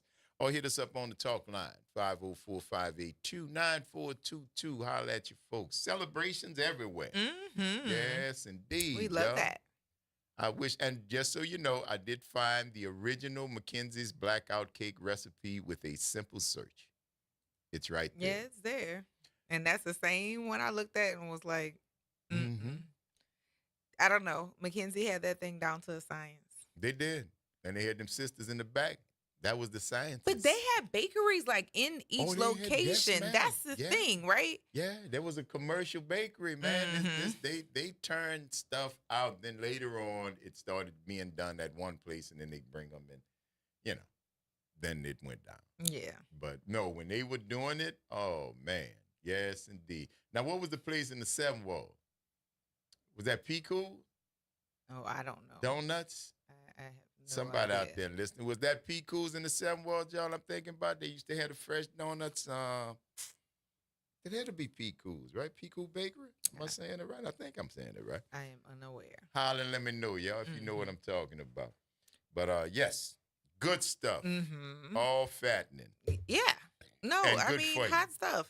When people were frying and making things for breakfast for kids or just for breakfast to go with coffee, because I think coffee is often the star of the show here with chicory. Oh, absolutely. If ain't got no chicory, it ain't nothing. Cup of brown water. Y'all keep that. And so when people have things to pair with that, that is, it's your rite of passage, I feel, as if if you're from New Orleans. You ever made homemade donuts? Yes. You did? I've made homemade beignets. I've made photo cake, all of the things. That's love done. Yeah. Who does that anymore? Those are things that people don't do anymore. Like, I don't know like why. You want that. to have some fun with your family, baby. Let me tell you something. You got little kids, but see, some of y'all, let me just say this. A lot of you all are eating better than we did as youths. And you're looking out for your kids. And I understand because sugar is the gateway drug. Sugar and salt is the gateway drugs. I can understand. And when we were coming up, you get them biscuits and in the a tube syrup. And see, but that's what I come at. And Slow pouring syrup. Steens, baby. Ooh. Cane syrup. Not no way from a place where they had maple, log cabins and things like that. Ooh. We had cane fields. So you had Bro Rabbit and Steens. Of those two, I'm a Bro Rabbit family man. It has a different smell to it. Oh, absolutely. Yeah. It smells like cane. It smells like real sugar. It smells like grandmother's. There you go. Yeah, it smells like that is Pico's. Yes, Okay. Thank you, Laurie. Yeah. Okay. And see, that was every now and then. If we was down there by Michael, and then we get that because that was right around their house. They was on right on Broad, and I think Diabetes, something like that. Okay. Yeah. Not for. But yeah. And Good- Samara good said, I stuff. drink coffee with chicory. I only drink coffee with chicory. I don't only drink coffee with chicory. I don't. That's why I drink tea. That's why I drink tea. I know I can get tea like I like when I'm traveling. I know I can't get coffee with chicory unless I bring it. Right. So that's why I drink tea. And if I'm at home, it's the only coffee I'm drinking is coffee and chicory. He said St. Bernard and Broad in the 7th Ward, a donut shop? Yeah. I don't remember a donut shop over there. I remember the one on St. Bernard, I think, in it's Galvez. That was where the Mackenzie's was on the corner. I think it's like a seafood that's place. Mackenzie's now, St. Bernard and Broad. Not no, Broad. No, I'm sorry. That's Esplanade and Broad. Yeah. Where the Mackenzie's is. That's Esplanade and Broad. Yeah. St. Bernard was by Al Scramouze. Esplanade and Broad? That's a Tasties. That's what I'm saying. Esplanade and Broad. That's Tasty. Yeah. That's not McKenzie's. No, that's what I'm McKenzie's saying. used Tasty. to be. That's Tasty's Yeah, donut. McKenzie's right used to there. be on Galvez because there was a bus stop right there, Galvez and St. Bernard. Now I know didn't the buttermilk drop used to be a bakery? Isn't the 'Cause it's buttermilk drop? no, It's the not but- still open. No, it's the buttermilk drop now, but I don't. It's the buttermilk drop now, but didn't it used to be another bakery? I could be wrong, but I thought it was another bakery before it was. It still is a bakery because it's the buttermilk drop now. But Yeah, I think don't it know. was a bakery prior to it becoming the buttermilk drop in the same space. Okay. We'll see. I'm not sure. I don't remember. Samarium say, yeah, if it don't have chicory, I don't want it. Yeah, that's an unfortunate thing for people who move away because, boy, we keep the postal things in service when we can't yeah? get what it is that we need. Oh, yeah. And the good For thing sure. about it, both community and CDM ship Yes. worldwide. Yes, they do. Worldwide. They'll ship it to you. And I'm a CDM. My grandmother, grandson. I'm a CDM boy. Y'all can have that community. It's not bad. No hate on community. I've had that too in places that only had community because community has chicory. Mm-hmm. So I will drink community coffee, but my choice in my house is CDM. Oh, absolutely. My mom had a coffee maker. As an adult, I've never had a coffee maker in my house. Not a Mr. traditional. Coffee? Yeah, no, I've not had a No. traditional coffee maker in my house as an adult. I've had I had a Tassimoo, the coffee, the quick cups that you put in to make your coffee from those things. Yeah, that's the hotel coffee I call it. But not an actual coffee maker. Actually, I remember how to make coffee in the coffee maker, but people don't drink coffee like drip coffee. Yeah, you got to have like people that. You got if it's an office where you've got several coffee drinkers where you can do a pot, the individual pods are probably easier for most homeowners. If you don't have a house full of coffee drinkers, or if you don't drink coffee all day, Yeah. That's the key. If you brew a pot of coffee, if you're the only one drinking it, you're gonna probably wind up throwing half of it away, more than half. Mm-hmm. But I'm not a big fan of the individual ones because I like a good fresh brewed cup of coffee. I just like the whole. I like the way the house smells. Yeah, because after a while it's stale after it sits there. Yeah. Mm-hmm. I like the way the house smell. I like the way, coffee and bacon. Oh, baby. Oh. I'm great. I'm back on that on the street. Oh, mom, I'm about to get It's up. tonic. And some buttered toast. Come on, baby. Buttered toast off the stick. Good morning.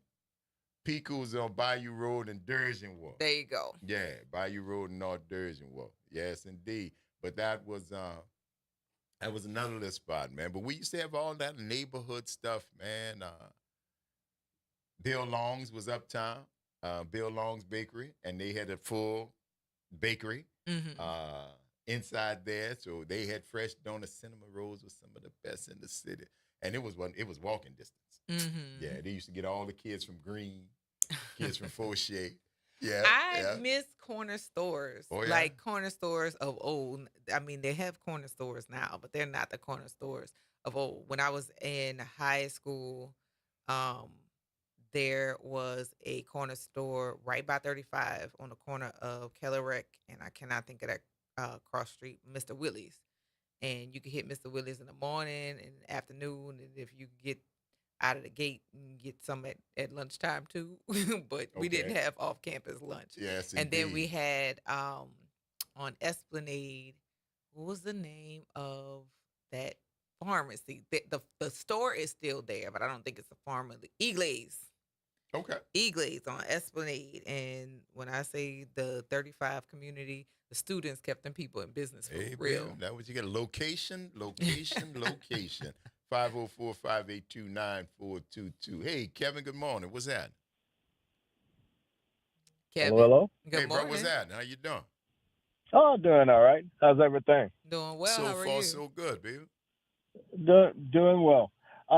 Yeah, you were talking about Pico's. Pico's has historically been at the corner of Dergenwald and Bayou St. John. Okay. All right. Yeah, somebody just wrote that. Dergenwald and Bayou Road. Yeah, right. You used Right, to go yeah, there, that's- Cap? Oh yeah, yeah. I remember when before Community Bookstore, there used to be a little department store named Richards. Okay. Okay. Way back when. All right. Way back when. And like Kimber was saying, you had the sheriff's meeting spot over there at the Tasty Donut Shop.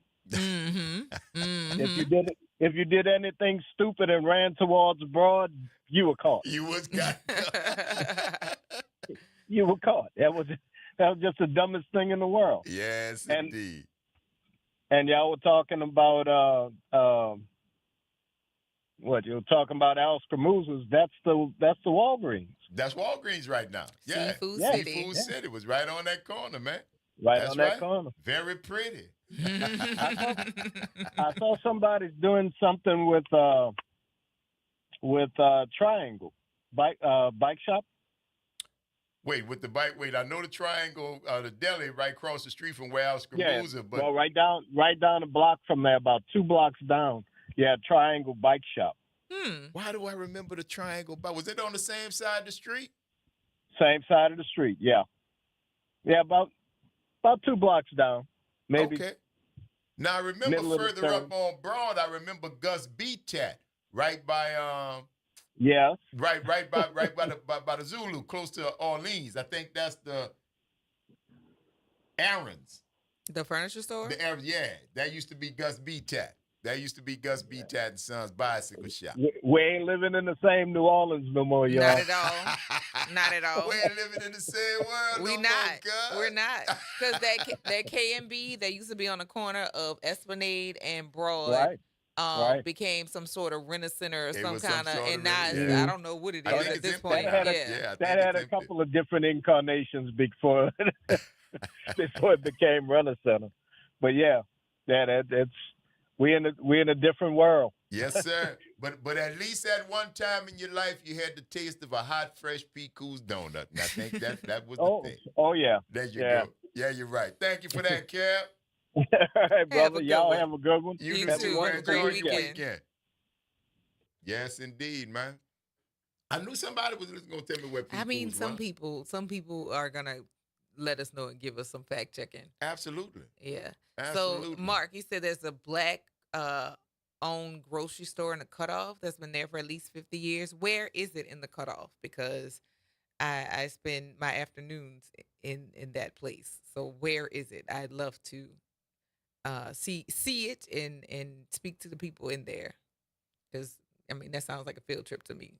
Now, Anita Harris says, I was a baker for 12 years and baked bread and everything from scratch. Still do even donuts and king cakes, homemade ice cream. Okay, win.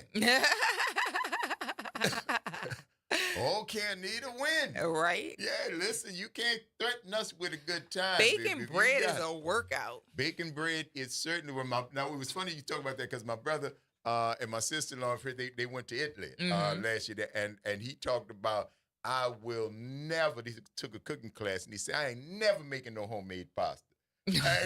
Because it is work. That's a workout. It is a workout to make homemade because you got to make dough. You got to knead dough. And anytime you, just like with bread, it takes a little bit of upper body. It takes a little work. So, yeah, you got some stuff to do. But back to Anita and this bacon you mentioned. And Yes, the homemade ma'am. ice cream. And homemade ice cream. So, if I send you the recipe for Mackenzie's blackout cake, you think you can hook a brother up? I mean, they got a whole step-by-step original recipe right here. I'm actually looking at it.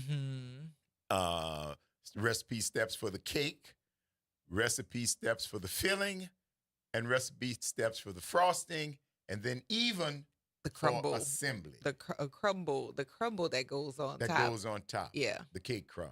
Yes, ma'am. So I got a recipe here for you if you just feel like, dusting off that old apron and making sure your chops is still up to what they need to be. And I'm doing this for you. I'm trying to look out for you. And to keep your skills sharp. Just to try to see if you are able, to keep doing the things. And we will willingly be a test guinea pig for the end result of your homemade original recipe blackout cake. Yeah, you got that. We'll do that for you, and we'll give all the results to the listeners and let them know exactly how delicious it turned out to be. because I've just got a feeling that that's how it's going to be. Would you eat a slice of homemade? I would. Yeah, there you go. Yeah, don't even have to finish the sentence. There you go. Yeah.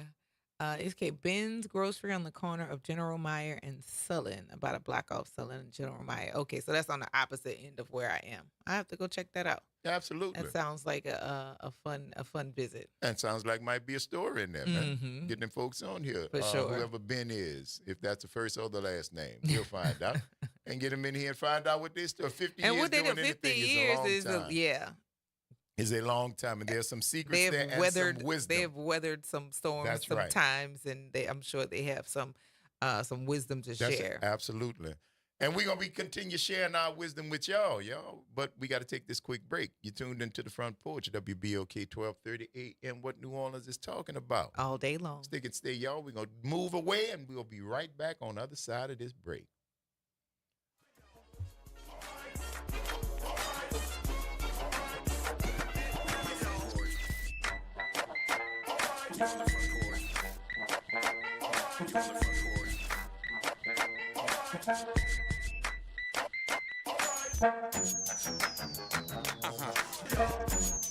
This is the Bloomberg Black Business Beat. Operation Hope founder and CEO John Hope Bryant has dedicated his career to empowering people from underserved communities. And he's worried about how the Trump administration's trade policies could impact those very communities. When you say tariffs to my population, they're thinking about bread prices, egg prices, kitchen top economics, gas prices. How's it going to affect the restaurant? How's it going to affect the part, the car they're buying or the TV that they're buying? Because a lot of this stuff has parts from all around the world, and they're smart enough at least to understand that if there's a tax on that the importer is going to have to potentially raise those prices. Hope says the U.S. economy is powered by consumers. And his goal through Operation Hope is to make sure all Americans have the financial tools they need to thrive and power the economy. I'm Bloomberg's Justin Milliner on the Black Business Beat.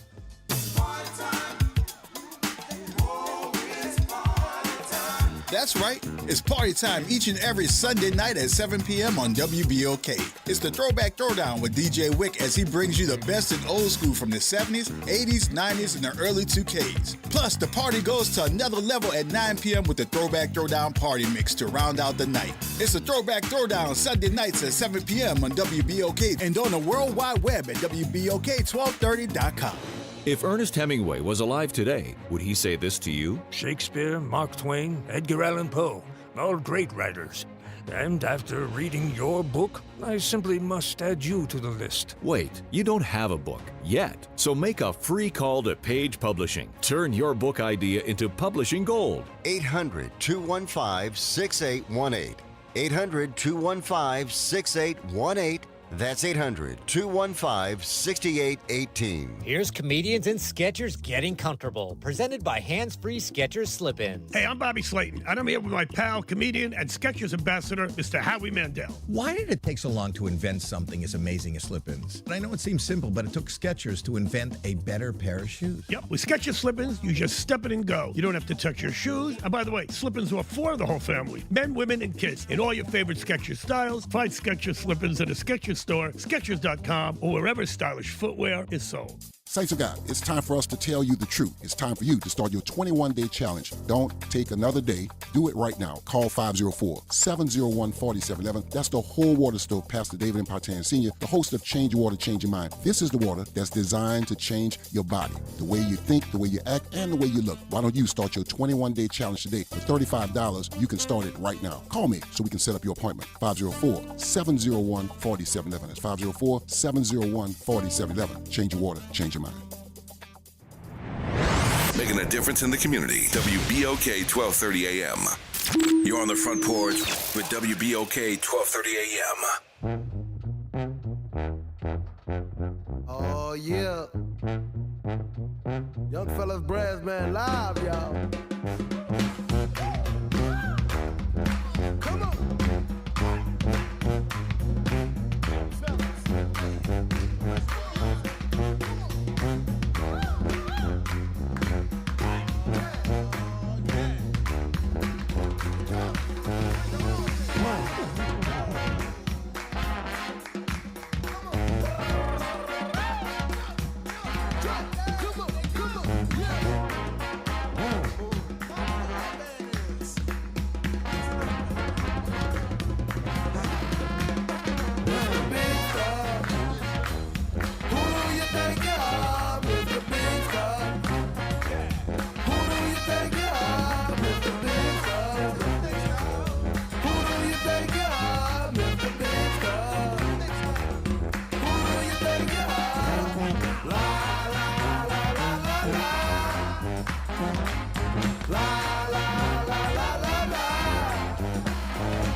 All day long. I'm your host, Braylon Bryant Banks. And I'm your host, Kimber White Dupree. Hey, y'all. Brother Nyron's on the other side of the glass, y'all. Bringing it to you on this Free Your Mind Friday. So get your brass up. Mm-hmm. Get yourself some of this good stuff we got going on right here on this Friday, because we're going to be gone for a couple of days. So you better get yourself something now. A few. So you can have yourself a store built up when you can't get us. But you know you could always get us because you can find us everywhere, right? Of course. On YouTube, on podcasts, and on Facebook as well. Now, the podcast piece, you can find us on Apple Podcasts. You can find us on Podbeam. You can find us on Spotify and on other platforms where podcasts are streamed. Podbeams, that's my favorite one. I have no idea what that is, but so don't listen to me. I'm just talking. But the whale is going to be there today, baby. Can't wait to see that. Mark said he's headed to the Jazz Fest. He's hoping that he does not get rained on. Then let us check the weather for you, my friend. I will do that. WEATHER, as long as it takes me to type in weather. Okay, Friday and Saturday. Today is Friday. Precipitation, that's what we're looking for. You don't give percent. 10%, 10%. Oh, that's not bad. 10% chance of rain both Friday and Saturday, and that's a 20% Sunday. So that's not bad. That's pretty low. Oh, yeah, that's pretty low. I mean, what that means is it's going to rain somewhere in New Orleans. You might just be unlucky enough to be underneath it, or you might just be lucky enough to miss it. Standing on one side of the street, watching it rain on the other side. Yeah, that happens. But hopefully you won't be affected by the scattered thunderstorms that I'm looking at on the forecast right now. So they'll be scattered. Some risk of severe weather, they say. Wind is the greatest threat of what they're talking about. So, two got all caps. On my way, baby. That's all right, man. Gates just opened at 11. Yeah. So the lines are short right now. Right now. That's right. But if you get there, as the day progresses, you know how y'all like to pitch camp.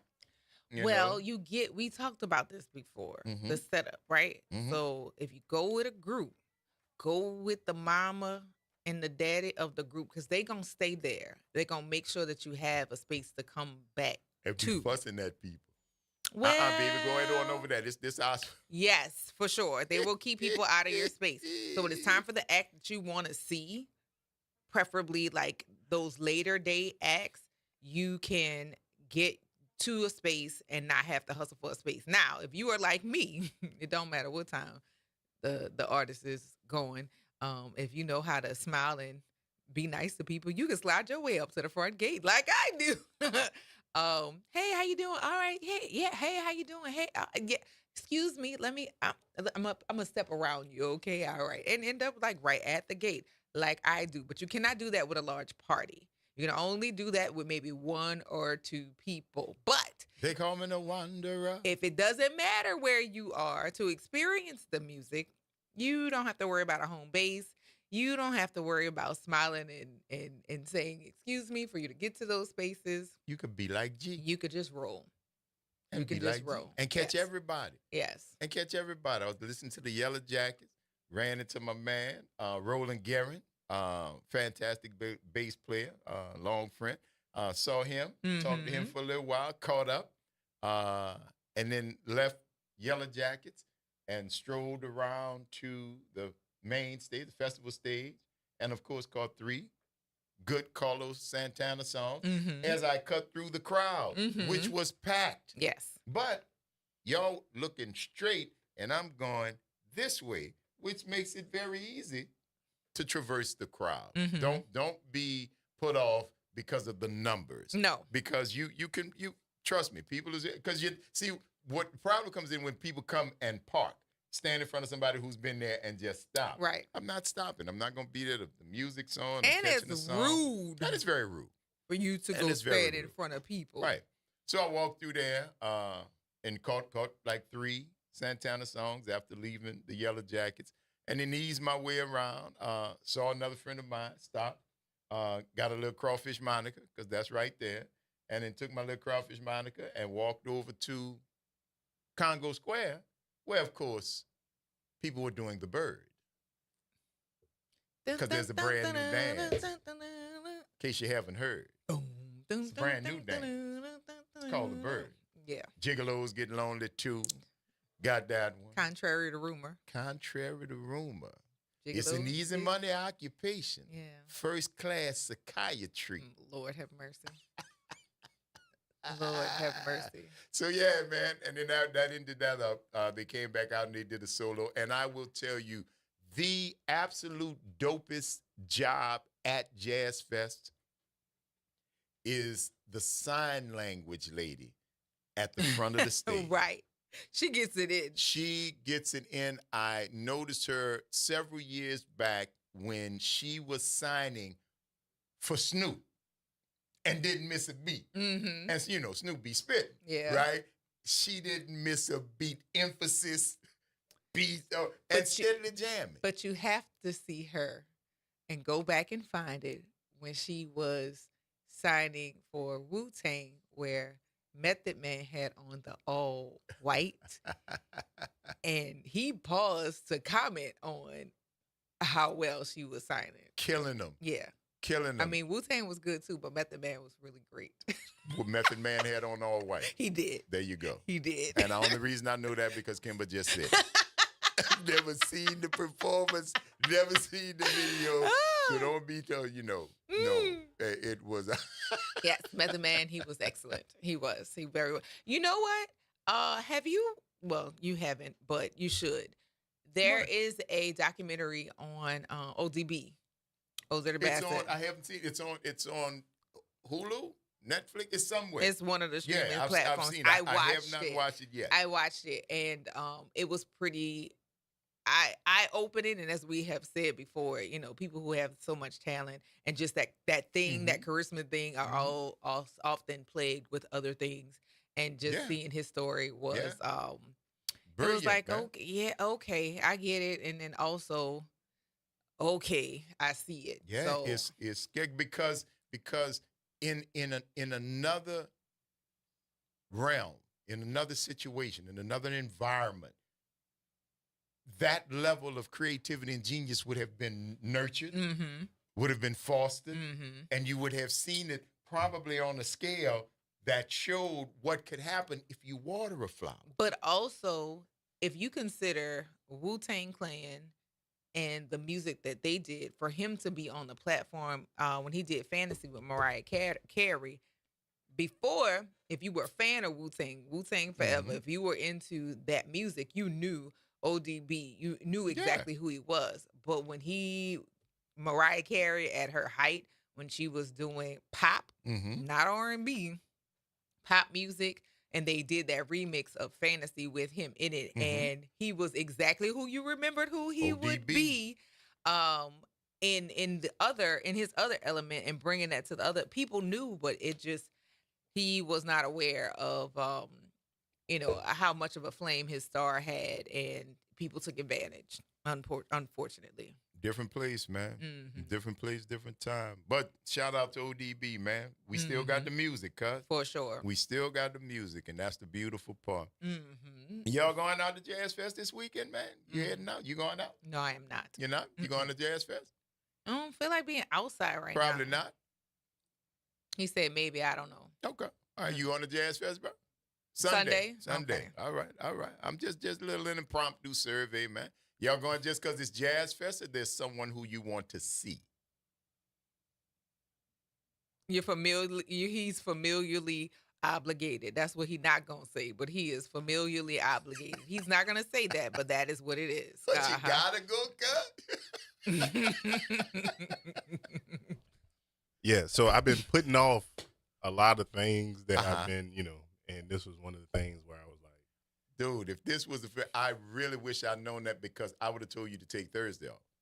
I would, if you bring Locals Day. Oh, dude, trust me, you could have fulfilled the obligation that you have to fulfill with much less stress. Yeah. You bringing the little ones? Yeah. Oh, dude. Yesterday was it. Dude. But I mean, but you still can hang in the kids area, and that's gonna be fun. Yeah, we're gonna have a good time. You're gonna have a good time. But if you do it again, if you want to do that, trust your brother, bro. Go Thursdays, on locals. the first or the second Thursday, or if you want to really get out the doghouse or get your air conditioned like my doghouse is, go Thursday and Thursday. You see what I'm saying? Go Thursday and Thursday. It is so chill. It is so, tourists haven't gotten here yet. Yeah. The lines are short. All the food's fresh. They just got it out there. I'm just telling you, bro. I want to say every time I've been, it's always been a Saturday or Sunday. And that's when it's That's the bustle. That's all the tourists. And it depends on who's in town. Like that Friday, was it last year? Friday last year or a year before when Lizzo was here? Oh, dear God. Lil Wayne this year. Oh, dear God. Lil Wayne this year. So many people that you were like, let me by, I let you pass. That's right. And but there are certain areas that you can kind of go, because I went to go into and not be so crowded and congested. So yeah, make sure you look at the map, because y'all are still stroller doing things. Yeah, and I'm not excited about that. I could, when we look at the map, I'll draw you out because you're gonna have to park. You're gonna have to park. Don't sleep on both the Lanyap stage and the Fado Do? No, not the Lanyap stage and the where it's inside. Not it's the clubhouse. The clubhouse. Okay. The air conditioned in there. They got the whole artwork, and Sylvester Hawk Francis and the Backstreet Culture Museum have their display in there. It's a nice respite from what's going on out there. Congo Square. It's family friendly. Again, they got real restrooms, and there's cement for you to roll the strollers, as opposed to the mud of the infield. And trust me, baby, I've done it. Mine have been there. Yeah, and so my wife, she loves to go, but this is the first time we're gonna be with a stroller, so it's kind of like she's not really thinking about that, but I'm like, ugh. Yeah. Well, she's not thinking about that because she got her big mule. She don't need to think about it. What that lady got to think about that for? She ain't got the carrot nothing. She ain't got the bush nothing. That's that lady got her a mule. She said, I'm fine. I will be fine. That's cool. It's serious. Baby, listen, let me tell you something. I tell you because I know I am still, to this day, the mule. To this day. And I have had them on my shoulders. I've had them by the hand. I've had the strollers. I had to bring the chair. But they have learned how to fest like me. Today, they don't carry stuff. They don't carry stuff. Like the Ash, they'll go, unless she got the kids, she'll have stuff. But if she, like yesterday, she was by herself, she had her purse. That was it. No chair. She got a little blanket. She throw that out on the thing, sit on it. I'm a fanny pack kind of girl. If it don't fit in the fanny pack, you don't need it, right? Right. See? If it does not, so phone, and because it's cashless, all you need is your phone. Maybe bring a charger just in the event that you're filming stuff and whatnot. That's right. And I am a person who will bring a chair because typically when I go, whatever the act is they usually fall later in the day. And after all that walking, I want to sit. Yeah. I want to sit. That way they got the big old thing out there, what they call the ground. And with the weather, that's risky. And listen. Well, if you're there and it's raining, then you probably won't be doing too much sitting. But like the folks who you can see the Jazz Fest veterans because they know where the shade is going to be. Mm-hmm. They'll sit in some spots. They say, why them people sitting in the sun? Come back in an hour. Come back and I can see that's veterans. Mm-hmm. They know the sun passes over this bad boy the same way every day. And they know what it is. So you find your spots, blankets, whatever, and you get in the shade and wait for the shade to come to you. But no, man. And find your markers. All right, we're between 20 and 21 or 18. Mm-hmm. Like, find your markers for people who are sitting, particularly over by Congo Square, and figure that, I'm across from this vendor in Congo Square. All of those things matter because talking on the phone is a waste of time. It's kind of difficult because there's so many phone calls being used. Calls get dropped. You don't get texts. But because of the like noise, and you can barely hear people. Now, some of y'all actually have adopted the practice of carrying the marker. I know some people who do a flag. you know people who they sit and they put their flag up. And there was one who for years was a gold spray painted bust of Professor Longhair. That was somebody that then they say meet me under the professor head or something like that. But that people do that. Yeah. And some of us have taken on to that. It used to belong to the Nationals. Mm-hmm. Some of us have taken on it that. makes for easing finding. Because that goes against the whole festival you end up running into people unintentionally. But if you are growing as a group, you need to have a means to be able to meet up with people. And the space is so vast. And that's what they do. That trying to run into people on purpose is difficult. Look, it's very difficult. I've seen Obama flags. I've seen the Professor Longhair. I've seen Jazz Fest flags, which are obviously stolen. Just so you know, they don't sell Jazz Fest flags. Yikes. Right? So if you're flying a Jazz Fest, chances are you ripped it off. But I'm not mad. I ain't going to tell nobody if you don't. But yeah, there's so many different ways to mark your territory, to mark your spot. And if that's your thing, baby, listen. I've met people who there. I stand, I talk for a minute, share a little laugh or whatever, and then you know me. I'm on. Of course. I'm the wanderer. Mm-hmm. It's the Front Porch, y'all. WBOK 1230 AM. What New Orleans is talking about. All day long. We're going to see y'all on the other side of the break.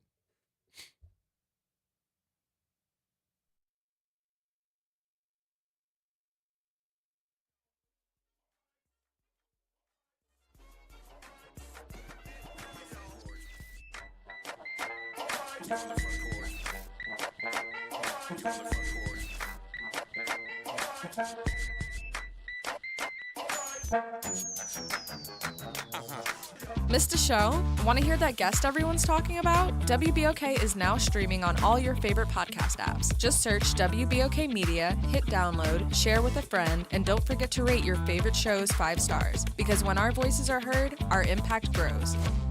The legendary Broadway show is back. The Wiz. The Chicago Tribune raves. It's an eye-popping, high-intensity revival and a cause for celebration. The music, the voices, the legend returns. Entertainment Weekly says, run, don't ease on down to this spectacular revival. The Wiz. Playing the Sanger Theater May 13th through 18th. Tickets at BroadwayInNewOrleans.com. This summer, let your child's creativity shine at Camp Art, New Orleans' most vibrant, arts-driven camp experience for kids ages 4 to 12. Hosted by Beyond the Stage, Camp Art blends visual art, theater, music, dance, and creative writing with New Orleans history and culture. Plus, field trips, guest artists, and camper showcases. With full-day programming before and after care and sessions starting June 9th, it's the perfect fit for working parents. Fun, enriching, unforgettable. Register now at beyondthestagellc.com/campart and follow us on social media at Beyond the Stage LLC. This is Jackie Jones with Class Act Entertainment. Join us on May 11th at the Honor Thy Mother Theater Brunch in partnership with WBOK at the Jean Lafitte Auditorium. Experience the red carpet with live interviews and photo ops, along with a chance to win a trip to Las Vegas. Highlighting the afternoon is the original stage play, Mama. The finale, live concert with Piano Man G. Get your tickets at 504-491-1179.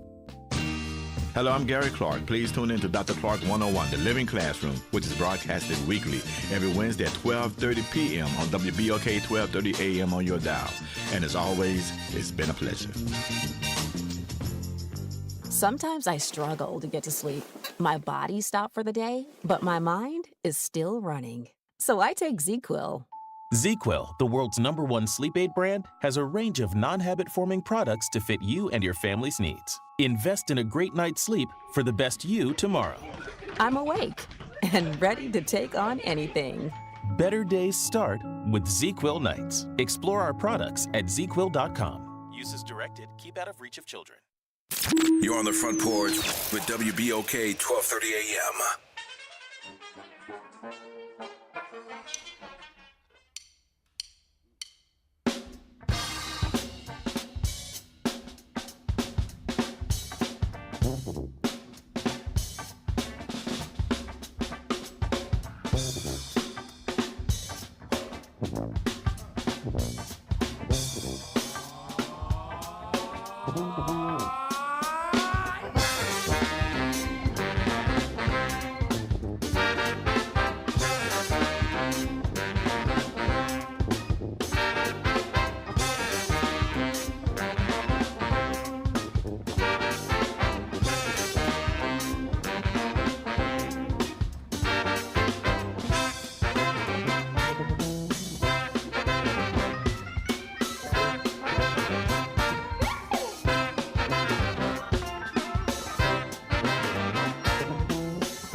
Day long. I'm your host, Graylin Bryant Banks. And I'm your host, Kimber White Dupree. Hey, y'all. Brother Naira on the other side of the glass. Who was that, Naira? With that Dirty Dozen brass band. See, that's there. And Sister Strut. I know I heard organ in there. Mm-hmm. Did you hear that? We organ knew in the there? song. Oh. Yeah, I know the song, but I couldn't. That's what I was trying to say, because whoever it is, that's Dirty Dozen, but they got somebody in there playing keyboards. That's pretty good, though. Funky cut right there. Shouts out to the Dirty Dozen. Because we both were over here being mouth musicians. Absolutely. So, I play that so well. Walk straight. 504-582-9422. Hello, Pamela. Well, almost afternoon, my babies. How are y'all? Same to you. It's still morning, no? Yeah, it's morning, it's evening, and it's next day. Oh, that's pretty good. You got any left? What, baby? Nothing, bro. How you doing, Pam? I'm doing good. I'm doing very well. I just wanted to mind my manners and say hello to my Front Porch family. Well, you and know tell we you guys appreciate I it. love y'all. You know we appreciate it. You got big plans for the weekend? You going to the fest?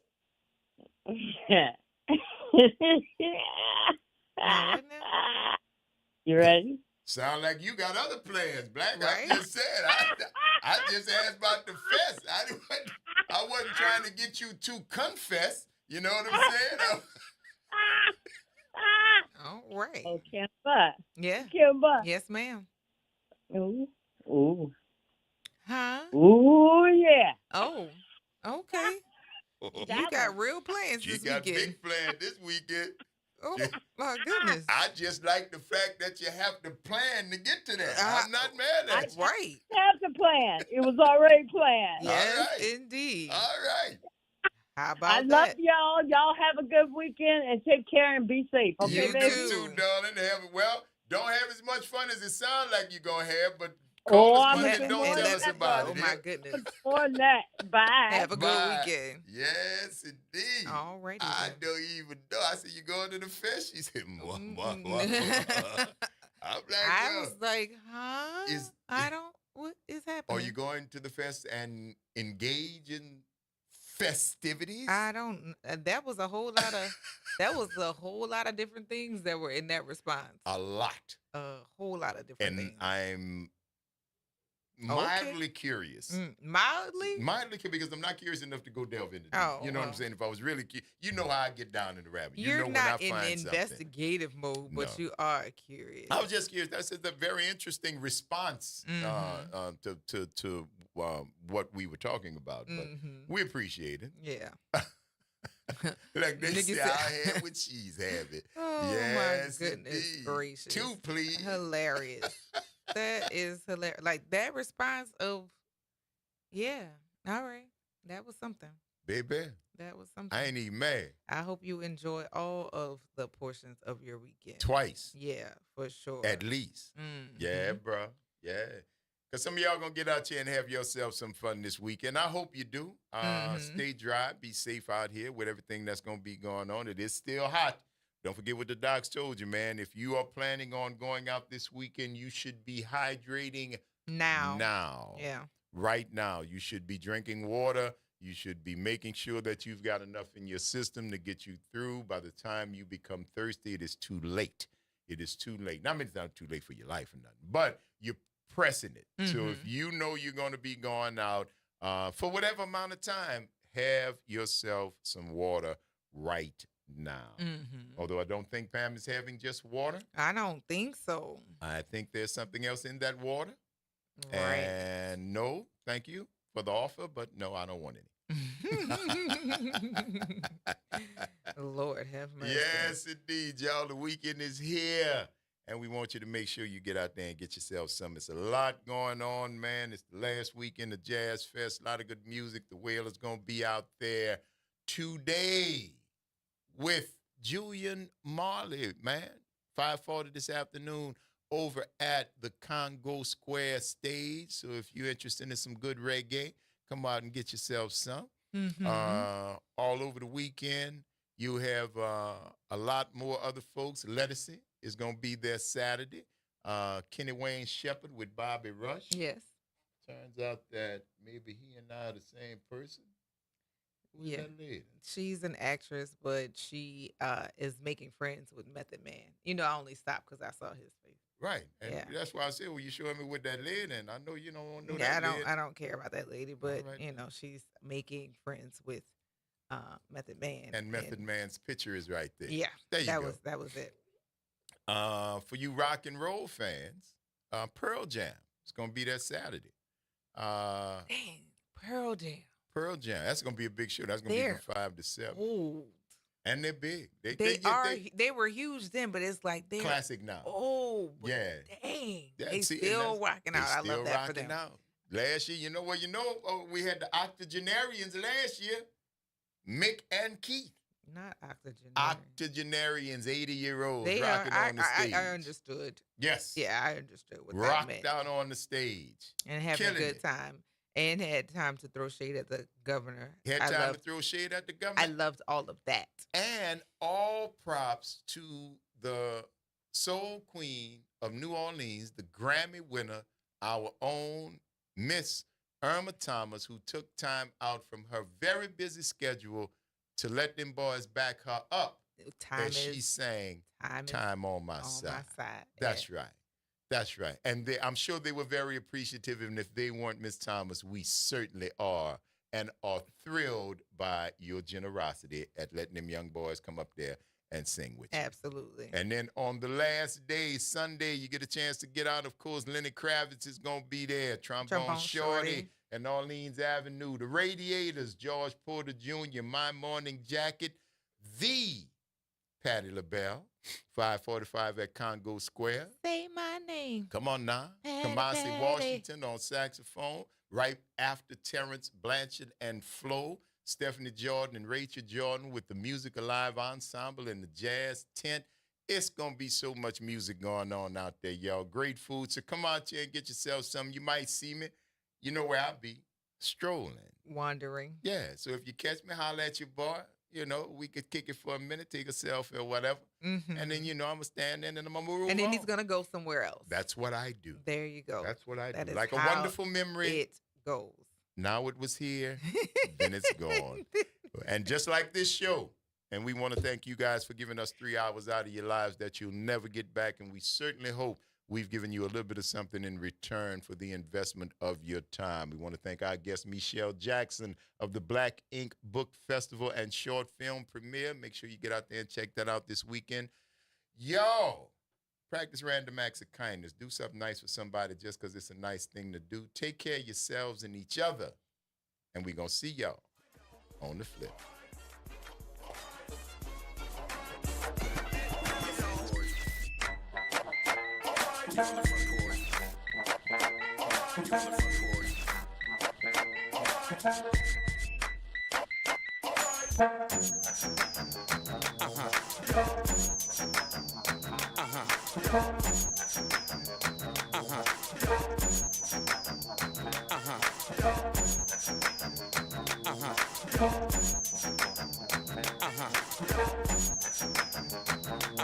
Uh-huh.